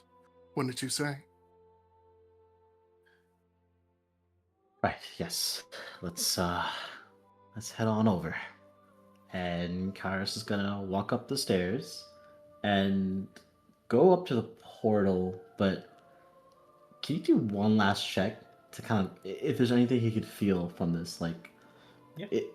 is there any way to see if this is going to another plane? Is this going to like another part of the city? Like stuff like that. Yeah, go ahead and give me one Arcana check. Not boy. There goes nothing. Okay, 23. I'll take it.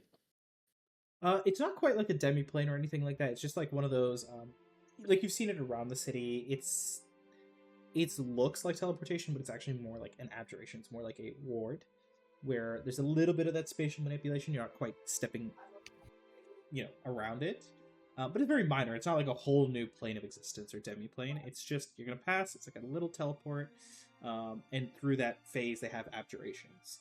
And you see there's like some abjuration here, maybe to it seems like to keep stuff out, but it does seem like with all the things you've done, it's like very weak. It's not really going to stop you. You can just like pass through it. Right. Kairos will take, just almost like breathe in everything that has happened, just like kind of prepare himself. And he is just gonna look back to the group and say, "Here goes nothing," and then he'll jump right in.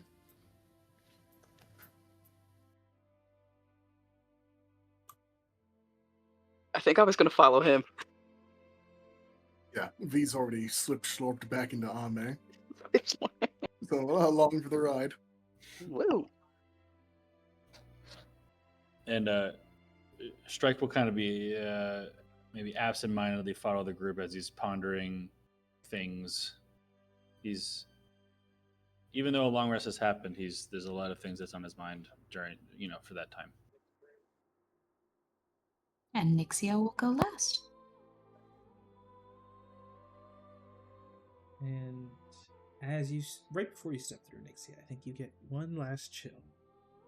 And again, unlike others, this is not discomforting, but a sense of familiarity. Someone beside you. I will say, there's one last thing you feel as you step through. Fleeting feeling of caution, or warning thereof. As you step through onto the other side.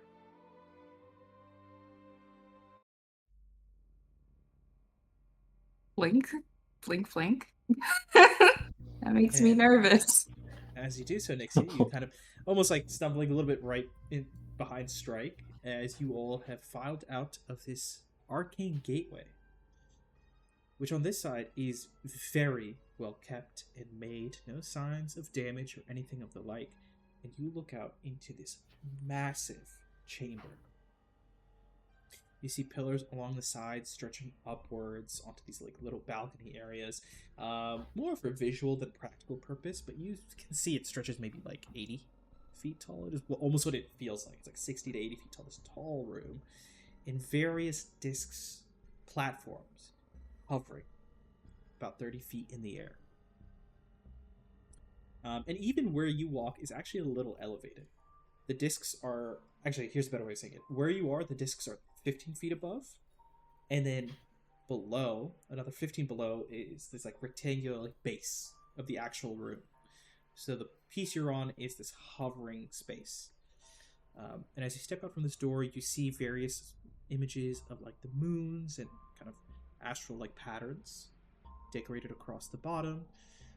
Different lights kind of hovering out from these arcane discs. And on the far side, there seems to be a very similar looking arcane gate to what you step through. But it's harder to see from this distance, like what's on the other side or what it might have.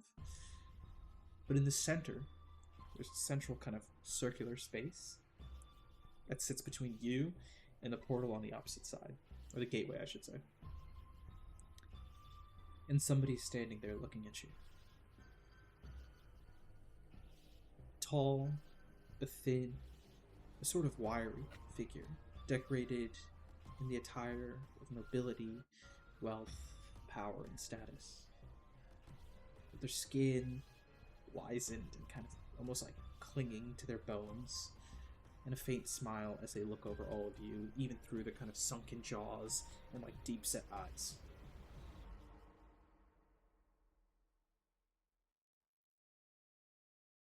Welcome. Been expecting you since I saw you above. I hope the trip down wasn't too discomforting.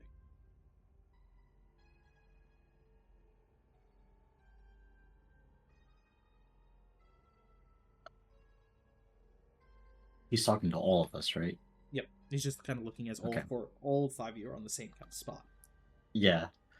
I almost like instinctively go into like a very aggressive stance, like about to cast something or like unsheath my sword or draw my sword. But I'm going to look at him and say, "Are you the person they mentioned, the lord, or the lord of the people above? Who who are you?" Of course, introductions are indeed entailed in this moment. I've come face to face with you, but I have not spoken my name directly. It's rudeness on my end. I am High Mage, Lord of this city of Yithrin. Given 1 point. Title here: King of Bleached Bones. But for now, it's little to call myself Lord or King of here. I am Amfor.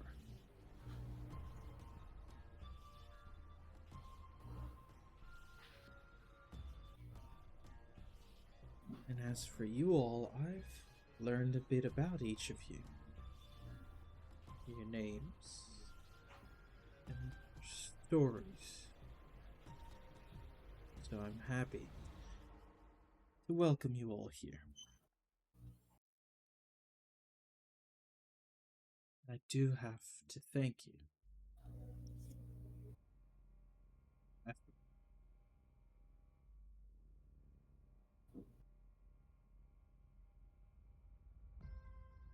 I guess for what? And do the rest of you say anything or do anything while this is happening too? I think Strike. just listening for now. Yeah, Strike's preoccupied a little bit, listening, but Yeah, not letting Kairos take the lead, ready to manifest and bite this guy at a second's Okay. notice.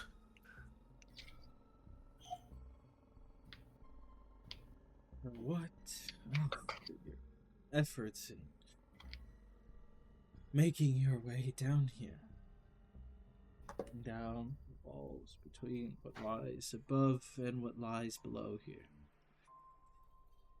Ironic for how much of my time I spent looking downwards. I've now spent a millennia looking up, waiting,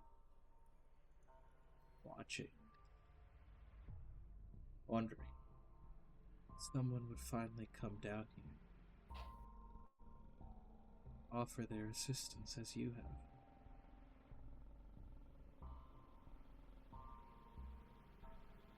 I don't think you understand what's happening here. We're not letting you go above. For the safety of those above, you're not leaving the sanctum. And I will draw my sword and hold out my staff. Oh, no, you don't understand the order of things. First, they must come down. Then I will go up. Millennia I've been waiting for my souls, my rightfully earned power to return to my hands. What she did in her last moments prevented it, but now, for all these years, I can see the future ahead. Right. Before we go up, let's bring them here. And he's going to reach a hand forward. And he seems to tap into something almost like the thinnest slice of glass. Almost like a bubble surface. The way it kind of like moves a little bit. Last piece will be easy. Taking care of the rest. And he reaches a hand forward. And you see it breaks. A little like a bubble popping into shards. Whatever this invisible or like translucent surface is, he kind of cracks through it. All of you hear a howl.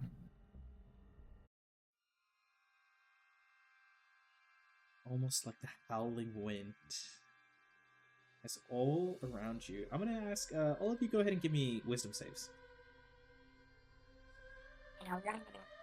Oh no. Have Okay. hope never went down? Shrug I'm gonna shoulders? I'm gonna say Beacon Or of Hope did did. not go down. So you guys can roll with advantage. Awesome. great. Oh, I got a 1 and a thank 2. you. Oh no. You said at Okay, advantage? 250. Yeah, Yes. at advantage. Yes. 18 I for assume Kairos. 25 succeeds and I don't need to re-roll. Yeah, you're good.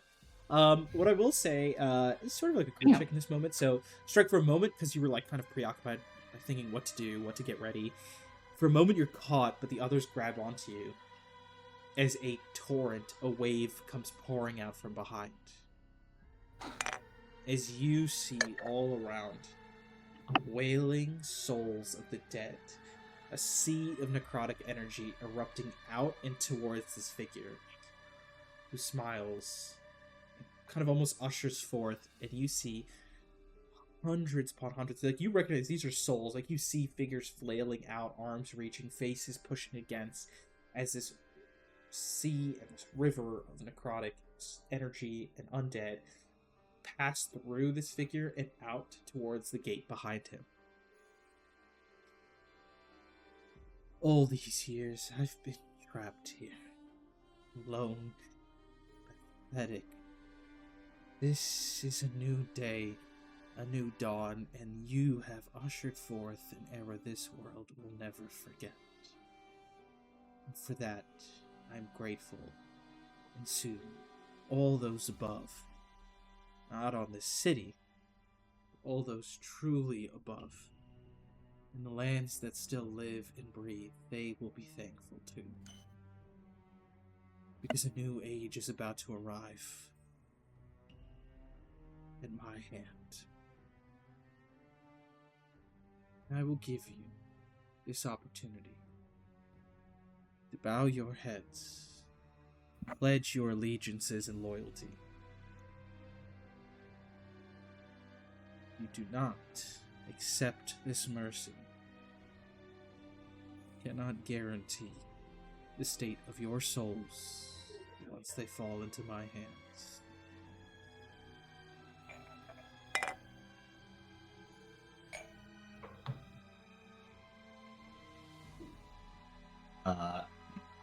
I think Kara's still unwavering. He's just like gonna stand his ground, and look right back at him, almost like tense up more.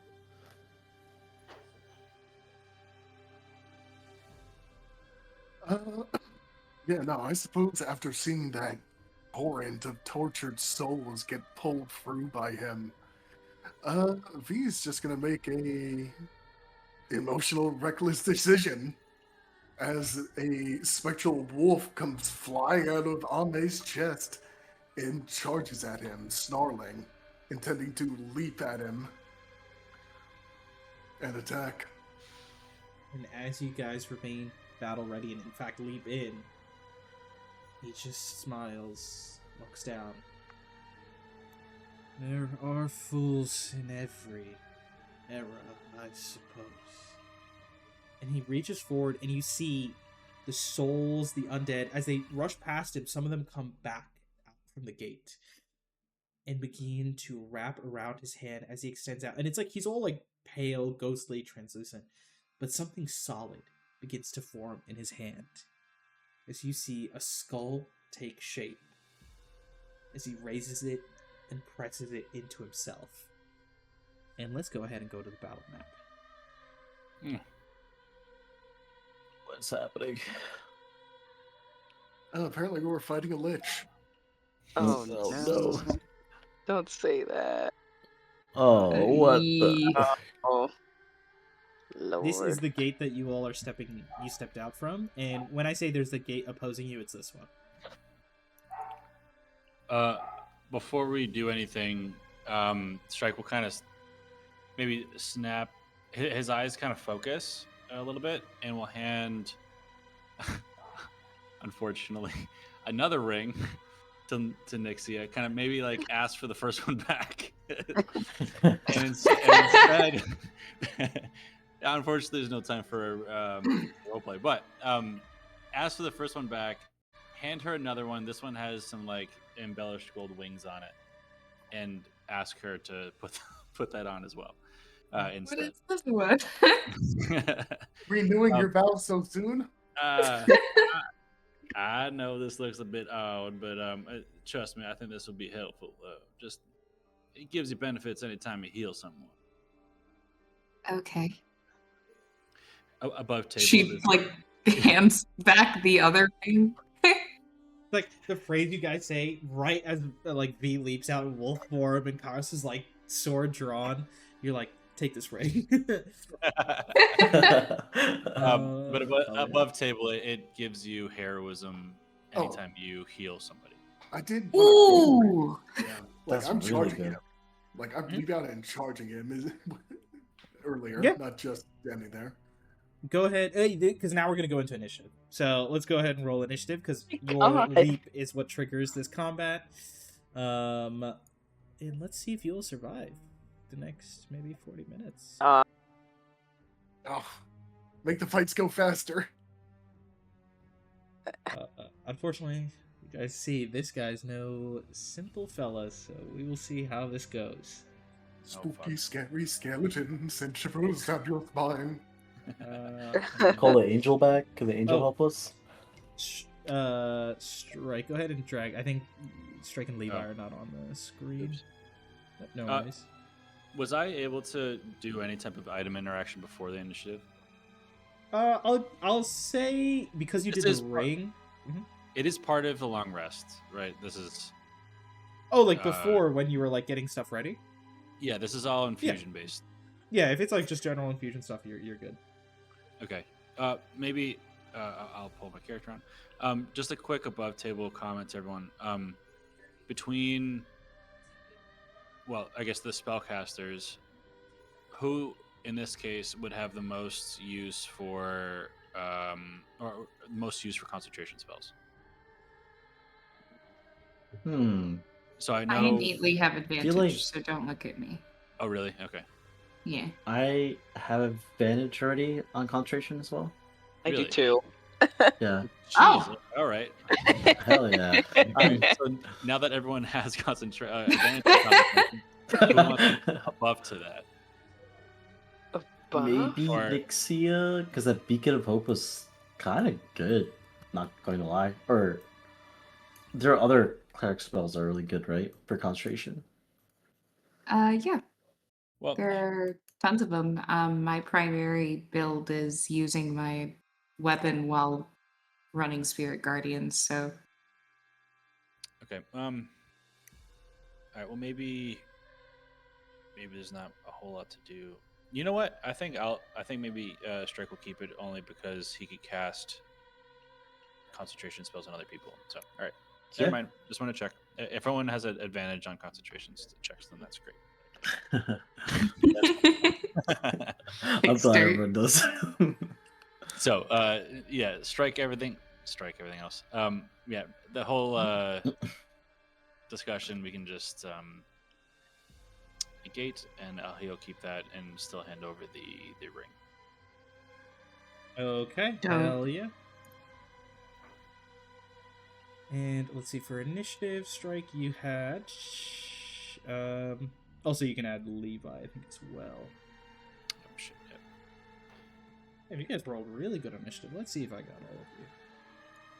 Do we think we can kill this thing? Yeah. realistically, Yeah, I agree.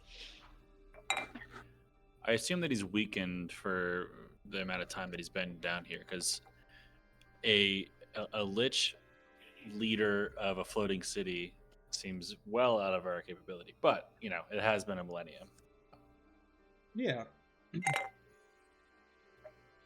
right? You say that, but Oh, and We gotta real quick find note, out. this is what I meant by so you guys are on. You see this like sort of platform that extends across the room. This space, like this ground level thing, is 15 feet below. Mm. And then these discs with Oh. light are 15 feet above. So you're kind of in the middle.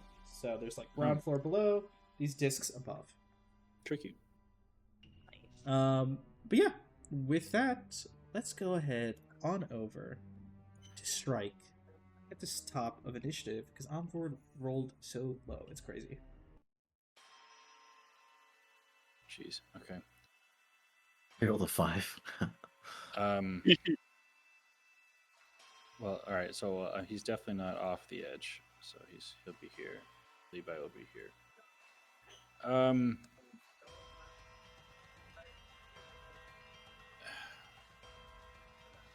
Let me see what to do.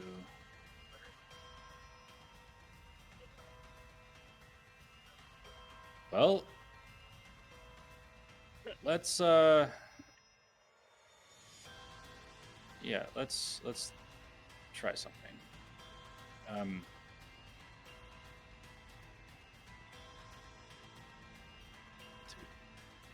Yeah, okay.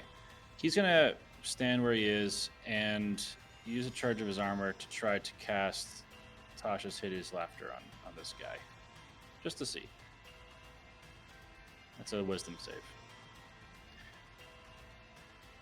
Tasha's Hideous Laughter, hell yeah, wisdom save. He's gonna fail. Well, shit. Okay. wow.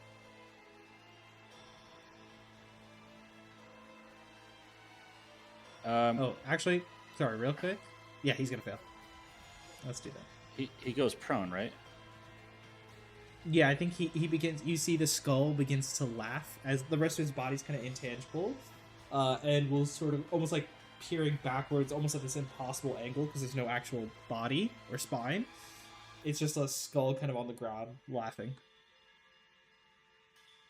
Okay. All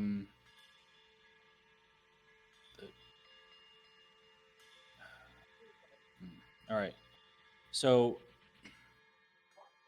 the thought is maybe I could use Levi to get advantage on his attacks. I mean, if it's a melee attack and he's prone, you already have advantage. Yeah, that's the thought. I mean, to metagame a bit. I mean, does anyone else have? I mean, Ame, I could forgo that and then give that advantage to you if you're Up gonna to do a melee you. attack. I am thinking about it.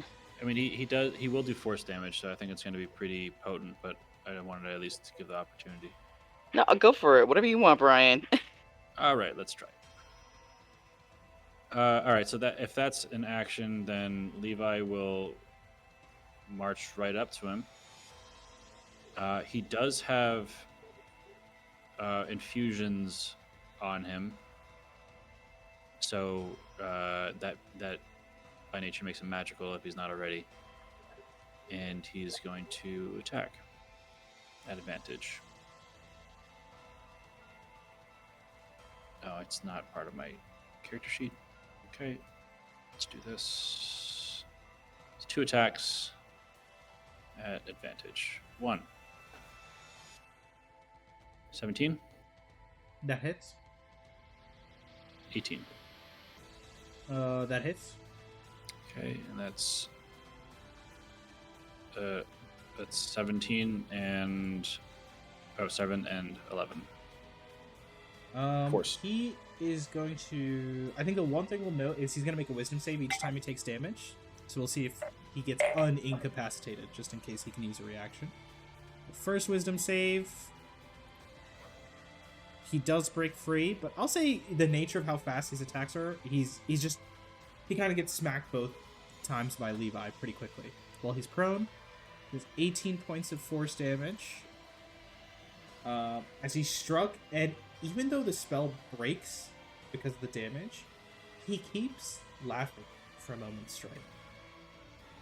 No, quick! I can't imagine fools so quick to rush to their own deaths. Oh, you might have held a little longer if you tried running.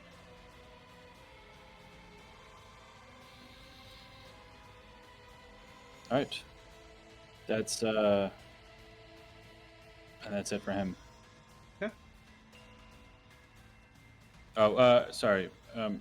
He's gonna move forward as well.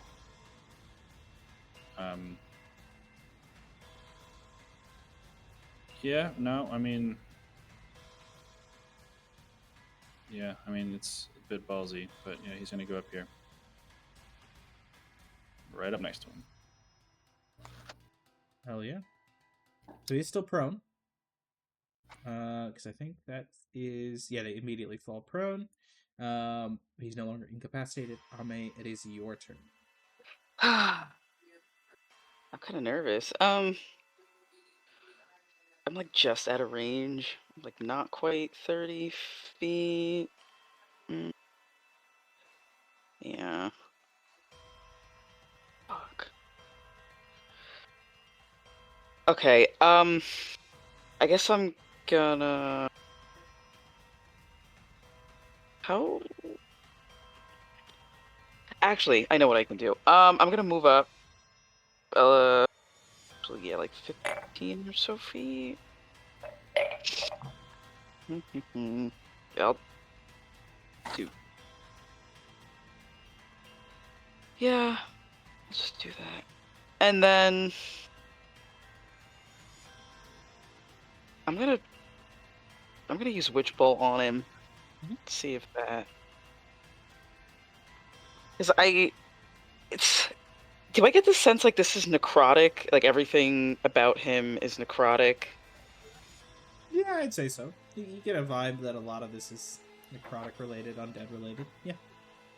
Alright, actually I take that back. I'm just gonna Hexblade Curse first, and then I will use Witch Bolt. Okay. Let me see. Where'd it go? So...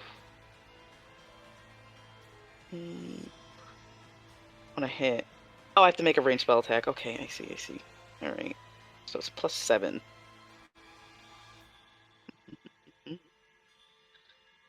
Oh, that doesn't hit. An 11. You fire off this bolt of energy, and as he's laughing, he kind of like turns to the side because it's still just this skull that kind of hovers out, and the magic strikes below, and kind of smiling, almost looking in your direction. And you just see a hint of almost derision at like your attempt at magic. And he kind of just smiles. It's just the skull smiling with the teeth. Is this your arcane magic? Potential you've brought forth. Altered, to say the least.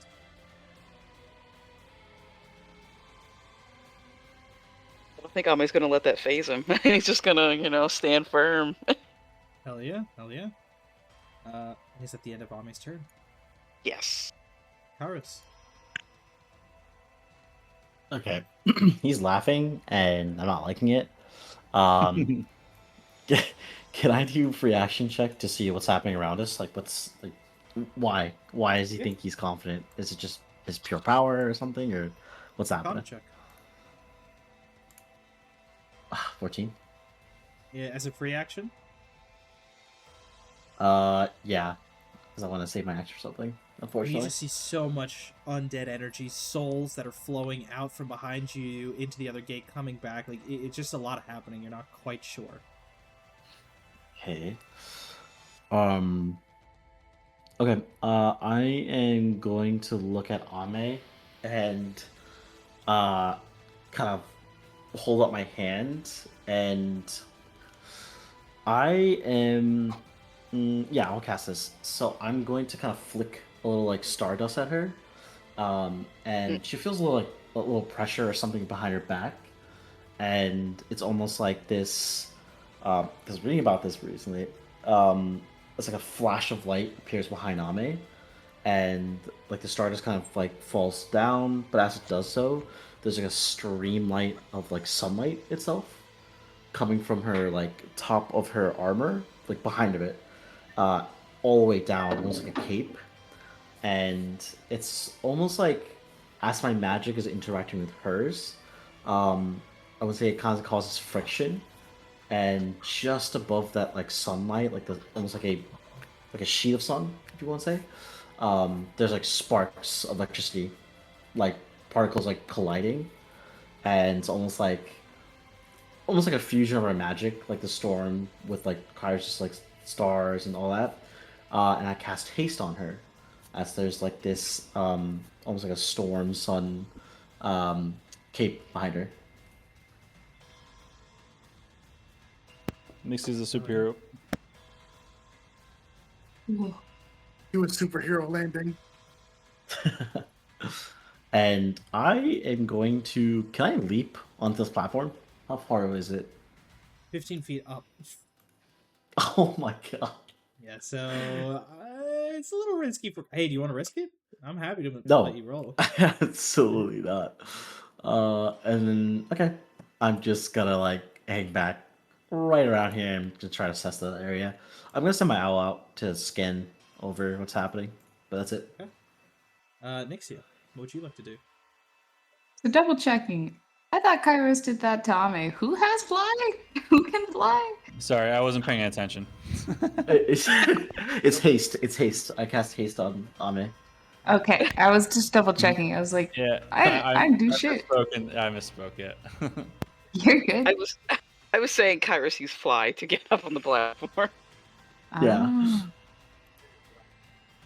I can't get super close, but I can go here. Hey chat, check this shit out. You'll never believe it. It's Beacon of Hope again. Wow, good job everyone. Hell yes. God bless. Nice. Let's see, that's going to be concentration on your end, and everyone's going to get a little pair of angel wings. Or maybe I should put ice, because that's more Nixia's domain. So we'll get a little ice.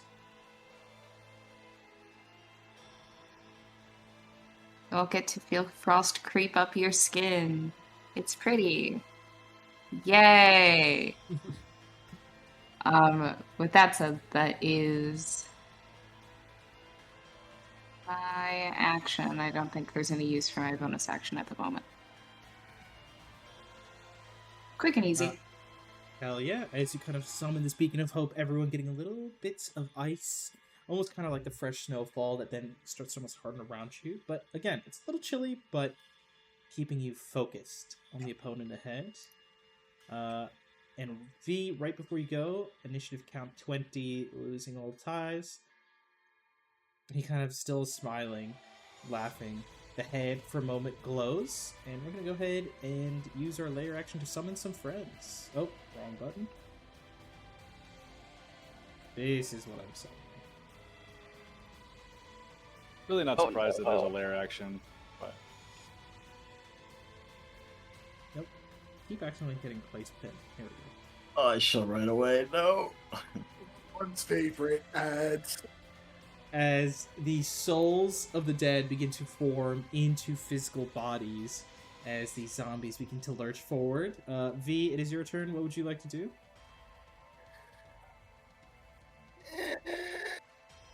Fuck it, I'm just gonna try and shoot past Yep. to get to it. Whee! And what is V's AC and roll for? 16. 16. One of the zombies is going to hit you for 1 point of damage on their end. Amazing. But beyond that, given that he's still prone, I'm gonna fucking try and go to town on him. Okay. Let's see. So I have advantage because all these are melee attacks. First one. 25 assumed. definitely hits. Yep. 9 force damage. 17 is, yeah, we'll save a reaction. Yeah, you hit him.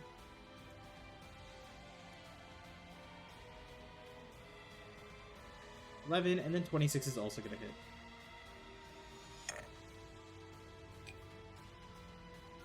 Total of 29 damage. Is beating up this little skull. it's very concerning that you don't seem concerned.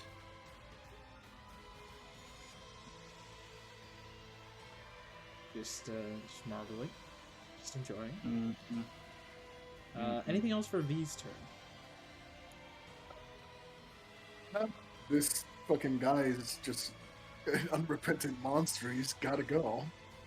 Okay. And at the end of your turn, V, we're going to use one and only legendary action to go ahead and cast Acid Splash at some of these nearby cretins who are attacking this noble lord. Strike, could you and Levi each make a dexterity saving throw? Fucking hell. Hold on. Alright, dex save for strike. Ooh, that's a good roll. Nice. It's a little bad. Save for Levi, wonderful. That would be +3 to this. Oh, no, it's an 8, so that's an 11. 11. Mm-hmm. Unfortunately, 11 and 13 are going to both fail. Rolled a little high on this cantrip, but each of you is going to take 11 poison damage. Or acid damage, sorry. Acid splash. Yep. I think Strike will use absorb elements. Mhm. Yeah. Yeah. I mean, 11. You say? Yep. Oh, and this is not even his turn. This is a. It's yeah, it's a legendary action. Yeah, pause that. Wait, sorry. Let me just read the descriptions because I don't understand elemental. You can still use your reaction. No, it's more of it. the likelihood of I just wanted to check that necrotic is obviously not elemental.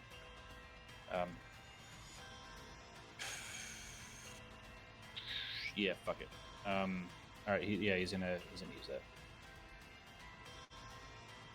No, he's not. Sorry, I'm going back and forth here. He's gonna take it all. Okay. 11 points. Now it is his turn. We are going to, as you wrestle with that indecision for a moment, their strike, the skull suddenly appears in front of your face. That was quite rude what you chose to do. It's only fair I return the favor. Go ahead and give me a wisdom saving throw. At advantage. At advantage. Hey! Good call. All right. Yeah, that's a little tough to roll 20. Oh my god. Oh, Oh no. As the empty sockets of the skull flare and strike for a moment, your vision fades, and you just see bodies upon bodies. All your compatriots slain, innards removed, hearts rended. And you see a hand reaching down and pulling skeletons out from the back of the bodies to resurrect as servants. And eventually that hand turns, reaching towards your chest to pull your spine out and bones out as well. You were frightened by this fellow. For 1 minute, you can make this repeat the save at the end of your turn. So you get Glare of Undeath. I'm going to go ahead and give a little spooky symbol. Let's see. We'll call this spooked. This is a spooked symbol. And he's going to go ahead and use Biting Acid. We're going to go 1 attack against Levi, 1 attack against V. So this is against Levi. This is against V. Okay. Unfortunately, both of these will hit. Can Levi go ahead and give me a con save? Same with V. Okay, V, you're all good. Con save. +3, 19. 19. Levi's all good. Levi will take... I get only a 1 on the extra dice, but Levi will take 5 + 1... no, 8 + 1. That's 9 points of damage. Okay. And V, you're going to go ahead and take 5.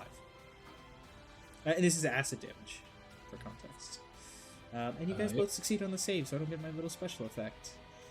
And he is going to... Misty Step. Oh no.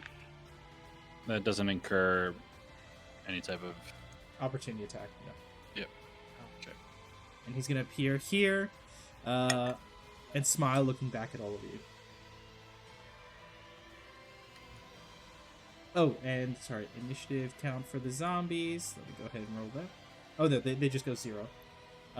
Zombie attack. 2 are going to attack Ame. 1 is going to attack... Yeah, 1 is going to attack Nixia. 1 is going to attack Shrike. Actually, fuck it. They're Do you going to have a just horde +2 to AC? No, they're going to all Ame. go after Ame. I think... You have +2 AC. Yeah. And Nixia, you'll get an opportunity attack on one of them. Oh, cool.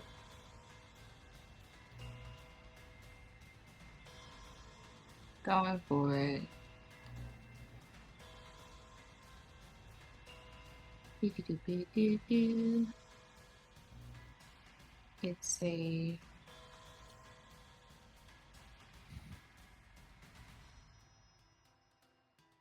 That's a... Oh, that's going to hit. plus... And the others, even with their group attack, is going to miss. Hell yeah. Can I use a reaction? Yeah. They missed, yep. I want to rip off. Okay. That would be a 22, but 17 hits anyway, so we fall. Let me... 22... Sorry, I'm pulling up the sword stuff. No worries. It should be +1 to damage and attack rolls. Yeah. Cool. And then Ame, for riposte, you make an attack roll, right? Yeah, but which one hit me, or does it not matter? It's a group attack, so you can just go ahead and make an attack roll. Ah. And we'll see. And PK, just for context, I changed infusions around, so Levi's AC is now 18, not 19. 18, not 19. Got it. Okay, perfect. Actually, I accidentally wrote that down anyways. Beautiful. Cool. 13. Not a high roll, Ame. Fun fact, these zombies are not that armored up. So go ahead and roll for damage. Hey. And same Stupid with zombie. Nixia. Go ahead and roll for damage on the blade. I think it's a great sword, so it'll be 2d6. 2d6 plus 3. I would have a plus 2 inherently. It has an additional one. Yep. So 11 from you, 12. Each of you is going to cleave 2 of these zombies apart. Oh, nice. Stack Okay, them up. These easy guys are adds. cutting them down. Easy hits. And Wow. with that strike, it is your turn. Okay, with the freshly cleared runway, he'll send Levi straight at this dude and take 2 more attacks at him. But before he does that, sorry, maybe back up, because he wants to kind of take he has a slight respite with the guy teleporting away. He's going to take a look around at the room and try to understand if there's any arcane sigils or anything that he can learn from just glancing around the room that way. Understanding that I don't know if he actually knows anything what liches are. But yeah, some type of arcana check, looking around the room to try to gather info. Okay. Go for it. He's gonna add a genius charge to that. Okay, on a 20, you recognize the necrotic energy flowing in. Does not immediately go to him. It goes past all of you to the other end of the room through that gate and then comes back out. And then you notice necrotic energy is wrapping around him. And the way he's acting, he does not seem to be afraid of death. Yeah, that was the concern that I had earlier. So it has. Now, could you describe this portal or gate? So there's what it's like kind of what you came through, but there's another one on the opposite end. And from you're pretty far away right now. Let's see. Yeah, you're like 80 feet away, so it's hard to make out details. But it's an arcane gate, again, not damaged or anything like that, similar to the others. Now, what's interesting is you've only heard of one entrance into the engine room / vault area. So the question is, what is that leading towards? Wait, maybe I don't understand. I thought we were heading towards the engine room, and then we went into this room This is beforehand. This is the engine room to all extent, for all you can tell, because the Celestia was the last guardian. Oh, okay, interesting. And actually, what I'll say is, as you're like, wait, engine room, and you look at the top of this building, or this chamber, is a massive sphere of arcane runes that is now completely defunct from all you can tell. Right, there is no active arcana, but it's immaculate in its creation.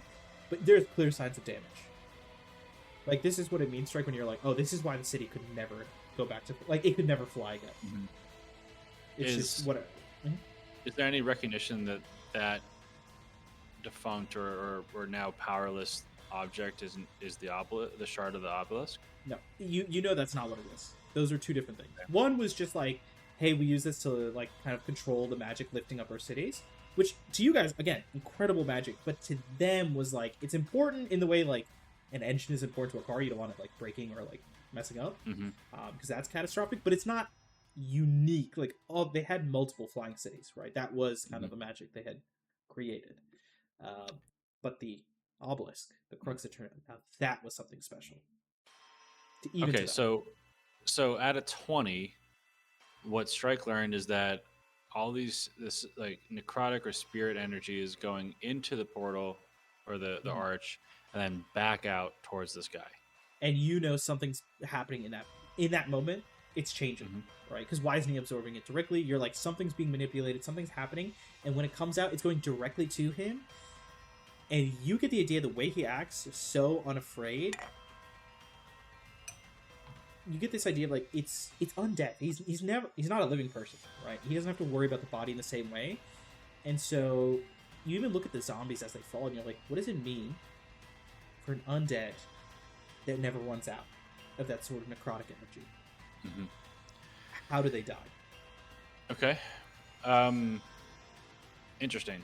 So he's going to. Jeez. All right. Let me just double check an item. No, I'm pretty sure I have that. Because I have the boots on. I think Strike needs to glean more, and he kind of sees that something's up with this other room. So I think what he's going to do is he's going to give a simple instruction to Levi to either to protect the party, which would mean either attack ads or attack this guy if possible, right? Mm-hmm. And then he's going to cast Expeditious Retreat and dash towards or using his movement to move towards the portal. Mm-hmm. That's only 60 then, right? I don't actually have it in front of me. That would be that's right. It's just a dash as you normal. Yep. 60. Or is it a action to use dash plus movement? Oh, sorry.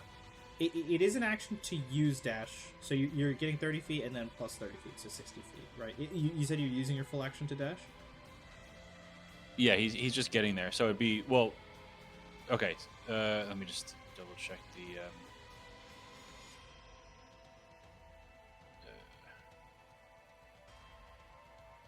Double check. So I thought it would be more than that. I thought it was.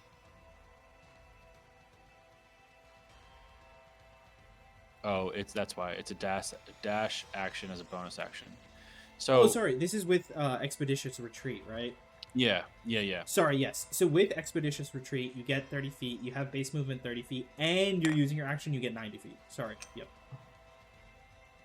I missed the Expeditious Retreat. So you want to kind of use everything to get all the way up here. Well, so I don't think so, because I can't use the bonus action. Mm-hmm. I don't want to use a bonus action because I want to have Levi attack. Yeah. So it would just be normal action to run over and there. Give Levi the orders. Okay. Yeah. Well, Levi is still going to move forward and attack this guy. Okay. Make those attack rolls. It's not an advantage. Okay. Nope. 25 would. 25 hits. Oh, we didn't add. No, we did. And it counts for that. So just 4 rolls. So that's a 7.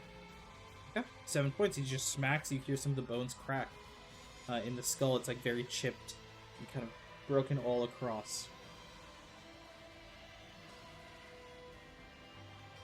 All right. And this is the gate. So he's 20 feet away from the gate. Yes, he's like super close to it. Strike, you're running over, kind of focus on that flow.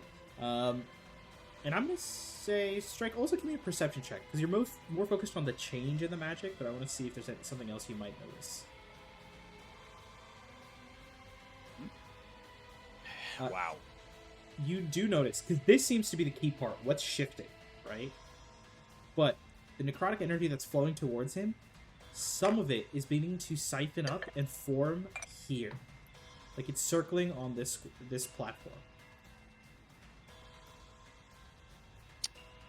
Okay. I guess I'll call out to everyone that something might be manifesting on that platform. Okay. And as you call that out, Strike, Ame, your turn. Brian, when you say that platform, we're talking about the center platform. No, it's the it's- bottom left one. This one, yeah.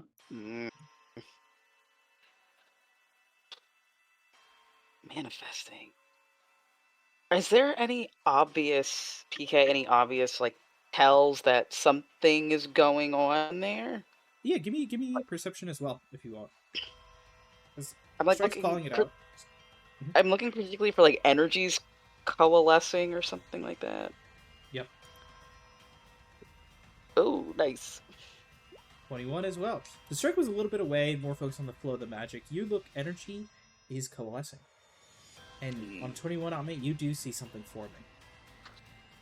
You see a pair of skeletal hands starting to form. Oh my god, is it its body? Oh. I'm gonna shout that out and be like, hey, I think it's forming its body. I don't know. Ame doesn't know if he's right or not, but that's what he's gonna say. Real quick above table, is there a concern about actually bringing the skull down to 0 HP? Like if it actually reaches 0, would that accelerate some type of stage? Anyway, then that idea out to the table. Not that I know of. Well, it sounds like maybe. Yeah, I'd put the concern out.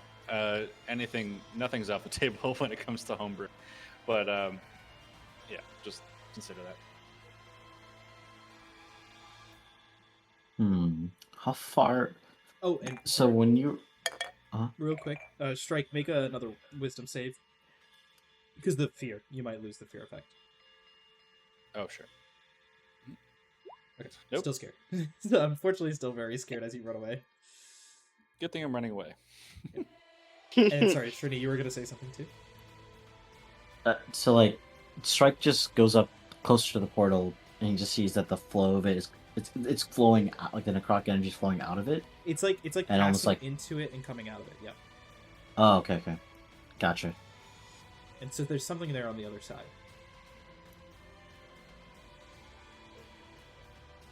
Yeah, Ame. You call that out. You are hasted, by the way, so your movement is doubled. Yeah. And you get that extra action, too.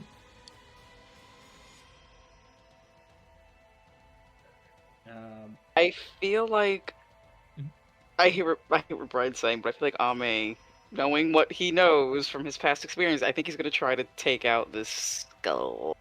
Yeah, I agree. I'm just saying that it's a And consideration. So go ahead. I'll run Kill the it. other side. I'm gonna try. Yeah. I'm just gonna do a regular weapon attack, and I do have Hexblade's Curse up, so that's there as well. Okay. Oh, yeah. Oh, so you used Hexblade's Curse, right? Yeah. 21. Mark him. 21. That's gonna hit. Nice. So okay, it's +7. Nice. It was 12. It's 18. 18. Oh wait, I'm sorry, I was wrong. It's +3. So Plus 3, yeah. 7 was the temp HP. Yeah, 15. Yeah, no worries. It's still 15 up? points of damage. You crack the skull onto the ground. Like I smack it out the air. Smack it out of the air onto the ground, hasted. Do you think I could? That's it. It's just like on the ground. You just see a piece of skull, yeah, like shattered skull lying on the ground. Yeah, we won, guys. We won. Be wondering, can I try to jump up on this platform above me? Yeah, go ahead and give me an athletics check. We'll say this is like part of your, extra movement. Can I use acrobatics? Allow it. You're hasted. Why not? Yes, thank you. Oh, no, it's a 10, my friend. Womp. But you're Big hasted. obvious. You're like, you kind of do the get ready to leap with the extra speed, go, and fingers just sail past the edge, and you're gonna fall 30 feet. to the Oh ground. my God, what a dummy! You are going to take 12 points of bludgeoning damage as you hit the ground. Ame was Oh, so no. psyched to kill that skull. You are like down here, but on the lower surface. Goes for the dunk and then misses. Misses. He's so stupid. But also you had, I think, the false life temp hit points, right? So instead of 12, so 7 of that is temporary hit points. So it's only gonna be 5 that actually goes to Ame. Oh, okay, that works. So +1. So I did one attack. I have 2 more, right? To act. Yes. No. You do. Well, you have 2. You have 1 more attack as part of this multi attack, and then you have an extra action. Unfortunately, you did also fall over the edge, so you are like 15 feet below, just looking up at like at this point. I think Nixia would be the person you see. I don't know why I didn't do this before, but could I just use jump? Oh, that's true. You do have that spell. Yeah, you could just you'll use your What hasted the hell? action to cast jump. So you're using your hasted action to cast jump. Let's go ahead and give you the hops. Let's give you a little hops. And you're Nixie gonna is jump staring back at up. Ame a little confused. Ame's being a little dumb right now. Yeah, Been a you leap very on long day. over. And there's So one do I more still have- zombie. If you want to try and use the other attack on it. I was gonna say, do I still have movement to jump on the platform above me or no? Because my jump Actually, is yeah. triple. If you want to do that, we'll just say you jump up. You just leapfrog up here. Okay, I'll do that. Great And recovery. you land on the edge. You're always gonna make it. No worries. As you see bones forming in this central area. I use my attack for that, if it's possible. I would say I think movement-wise, it might not be as possible because you were pretty Not hasted, anymore. but I do think the falling down part would have maybe cost some movement to leap back up 30 feet. But Okay, that's fair. you're up here though, and you do see it. And in fact, Kairos, you see something as well. What do I see? Of course, I see that. The wails of the undead begin to concentrate here as a skull begins to rise up and reform as fragments fit back together. And looking directly at you, the skull kind of turns. This is the power of undeath you could wield as well. If you obey.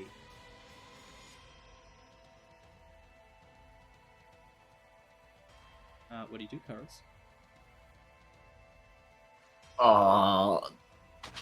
Just another man offering Kara's power.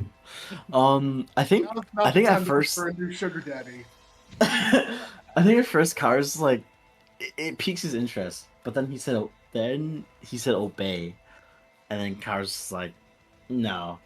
But seeing that, he's really close. If I use my main action to see what's happening, like to try to figure out what's happening, it's a lower DC, right? Yeah, like if you use more of your Okay. action economy, yep. Yeah. Okay. What about bonus action? I know we talked about this, but I don't know if Yeah. bonus action is It's mentioned. effectively Okay. like action is normal DC, bonus action is 5 higher, free action is like 10 higher than what it would have started at. Gotcha. I am going to call my owl back to me. Go like here. Do like a flyby like 60 feet. Like here. Oh wow. It's like 60 feet.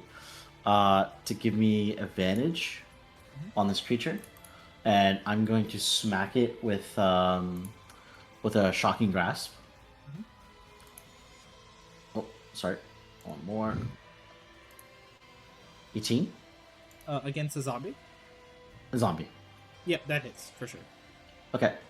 So I deal 9 points of lightning damage, but in addition to that, because of gravity well, I push it 5 feet off the edge. Okay, that is going to be enough just to take dice? this guy out. Awesome. I am going to. Can I free action hold my owl while I'm running? Yeah, you just want to have him perch on you. That's Okay. fine. Yeah, no worries. Yeah. Free action hold my owl, move 30 feet away. Have it on me, and then I'm going to use bonus action to see what is happening. Because this guy is reconstituting, but like something, right? Like something in this place is giving him that power, right? Can't be Yep. just him. Arcana check if you'd like. Yes, please. 16. It's a bonus action. I mean, you saw the direction Strike's heading, and you know that's some key crux to what's happening here. Because what you've seen is he's using the kind of transformed undead energies, the soul, to reconstitute himself. And what he said about he's been waiting, you think this is all delayed. The abjurations that were holding this place, that were keeping you out, were also keeping the souls of the dead out. And you think now that he has access to him, he's reconstituting himself, but that's not the end goal. These are pieces, and once he reaches his full state and he's unkillable, that is the real terror. Okay. God damn it. I think I used all my action on me, but okay. Yeah, that's it for Kairos' turn. Nixia, you just see this skull that was crushed rise back up and piece itself back together. Say something about power to Kairos, and then turns looking to you. You talk too much. I'm going to... Nixie is going to turn to the rest of the party real quick. Just say, sorry, you're going to have to fend for yourselves. I'm going to cast Silence. I mean, he's just ahead. I'm assuming that any spell that you would need to do is verbal. So...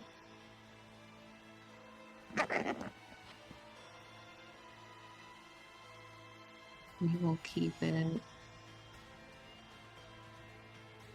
Ah.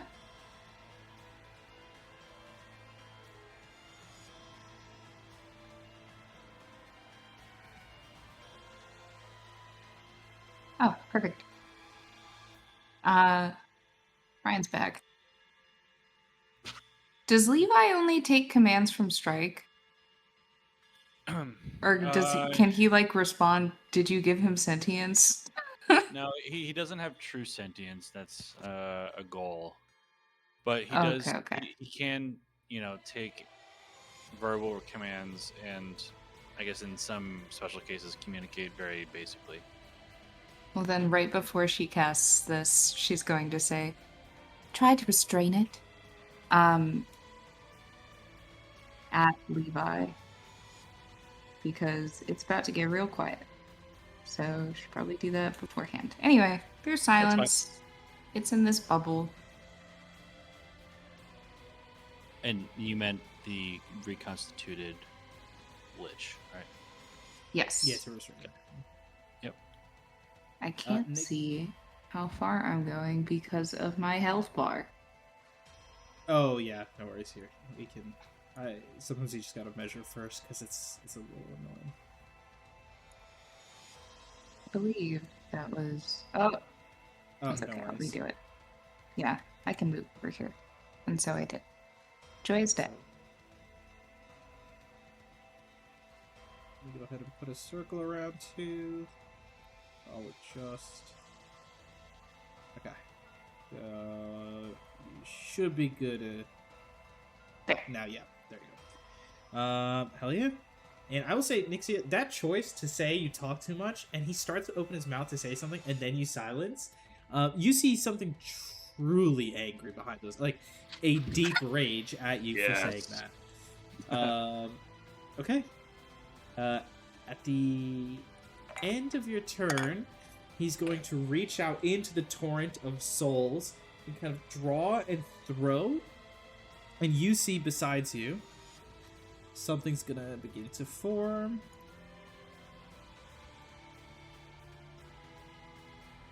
As a skeleton appears from within the undead energies.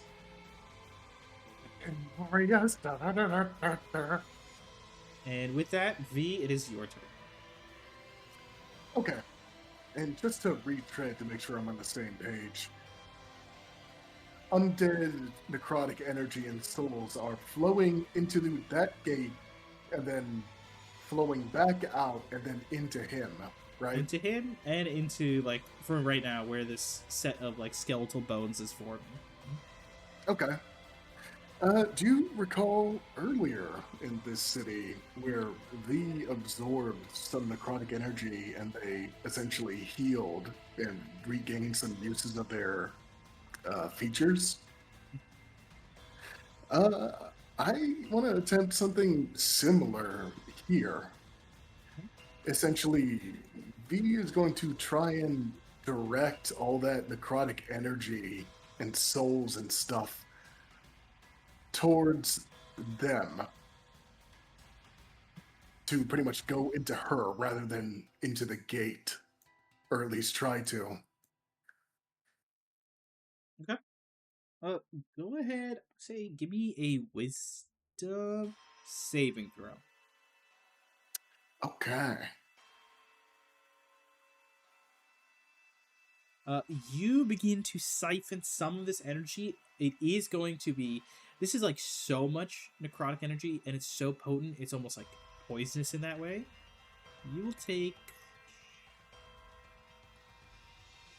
It's a pretty low roll. 9 points of damage, but you begin to delay some subsequent actions or subsequent effects. Specifically, you see the souls going towards him begin to taper down a little bit in response to that.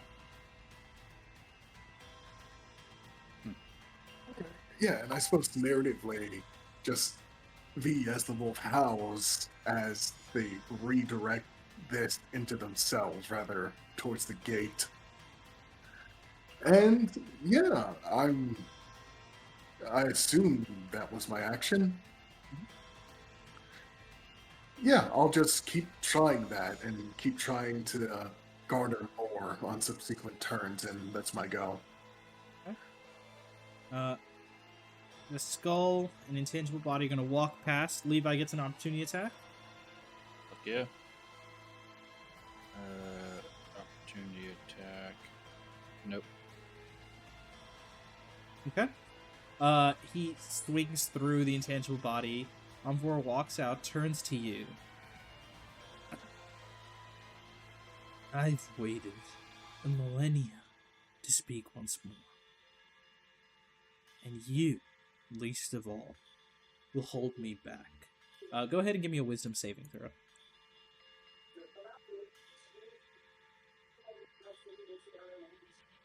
I think Corinne stepped away. Oh, never mind. No worries. He says that, and then he's gonna scare spookily at Nixia, and then Misty Step. And he's gonna look to you, Ame, and to Nixia, and he's gonna throw acid. Just throw it at each of you. And the way it looks, I forgot to mention before, is it's the skull opening up like extra wide, like snake style, and just out of this soul, almost like a hand raises out like an undead soul reaching out that gets almost like crushed into a blast of acid. So against Ame, that's an 18. Against Nixia, that is it's gonna miss against Nixia, 10. But 18 against Ame. Yeah. And you do have the +2 to AC from haste, if that. Oh, so then no, you lose. Okay. So you kind of like speedily dodge with that like boosted, enhanced abilities. When you are back, go ahead and give me a wisdom saving throw for Nixia.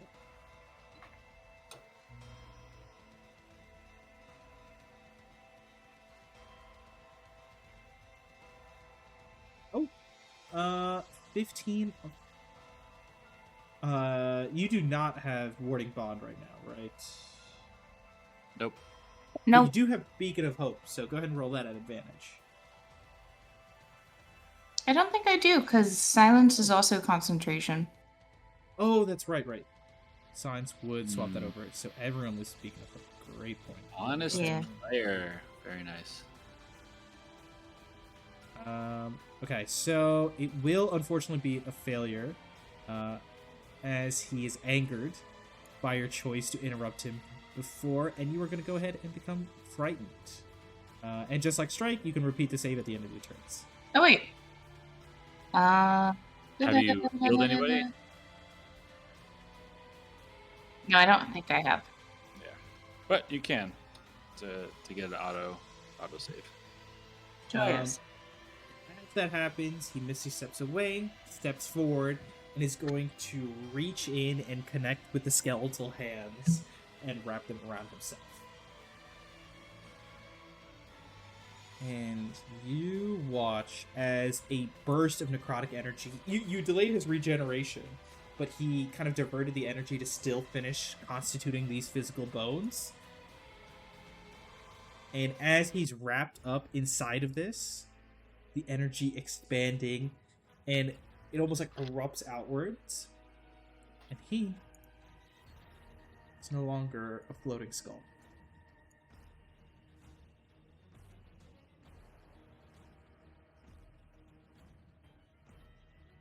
And now, a body of skeleton and bone has reconstituted itself in his place. He still is Hexblade's curse. Let me add that back.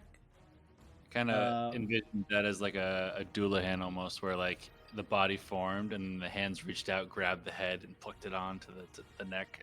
That'd be really cool. Perfect. Like as that happens, putting it back on, you see a robe begin to appear, almost like woven. You realize it's stitched from the wailing souls of the undead.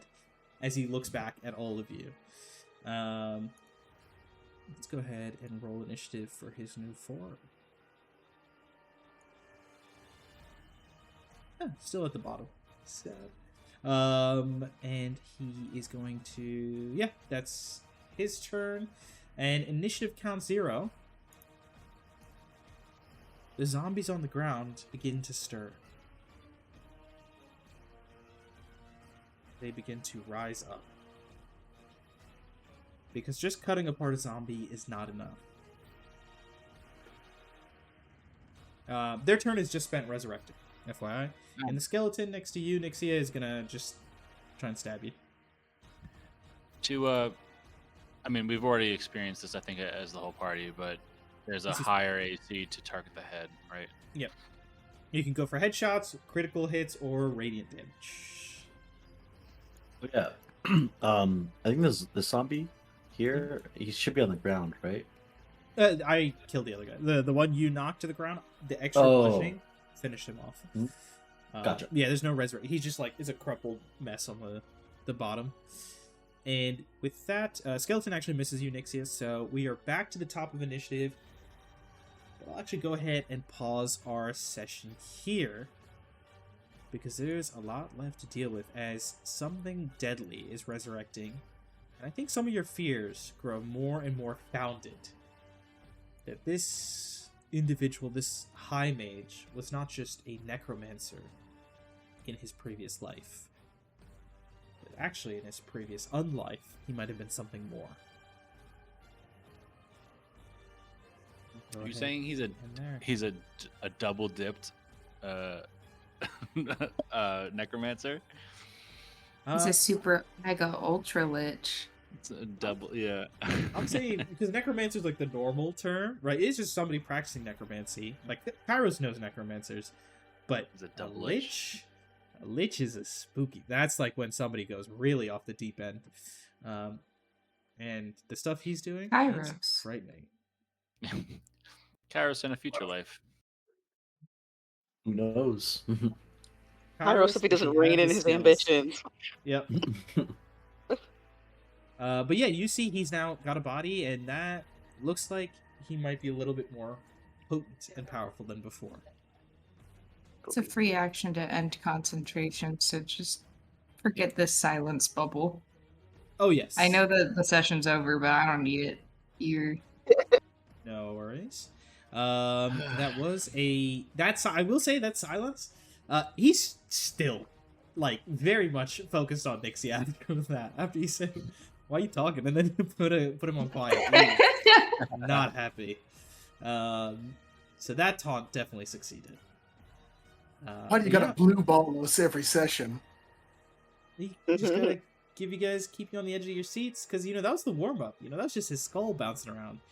It seems like he's getting his body, and Who knows? Maybe the necrotic energy here is forming elsewhere too. As you look across the room.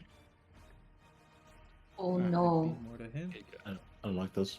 Jeez, good thing Strike got a head start towards that. I feel like that's going to be the key here. Very smart move, yes, Brian. To take a look at the room and the situation. Very smart. It's unfortunate because I decided on infusions for general melee ahead of time, and then I'm running away. So, oh well. You're just like throwing your equipment, guys. Grab it, grab it. But yeah, like I said, for spells and stuff, if you haven't used anything yet, you can treat it a little. I don't mind a little adjustments. If nothing's been used, right? Once an effector spell's been used, you're kind of treating it like it's there. Otherwise, you got a little bit of movement, and yeah. You guys are picking up on what to maybe do, but we'll see if you succeed or if Strike's vision of everyone dying and skeletons getting ripped out becomes true.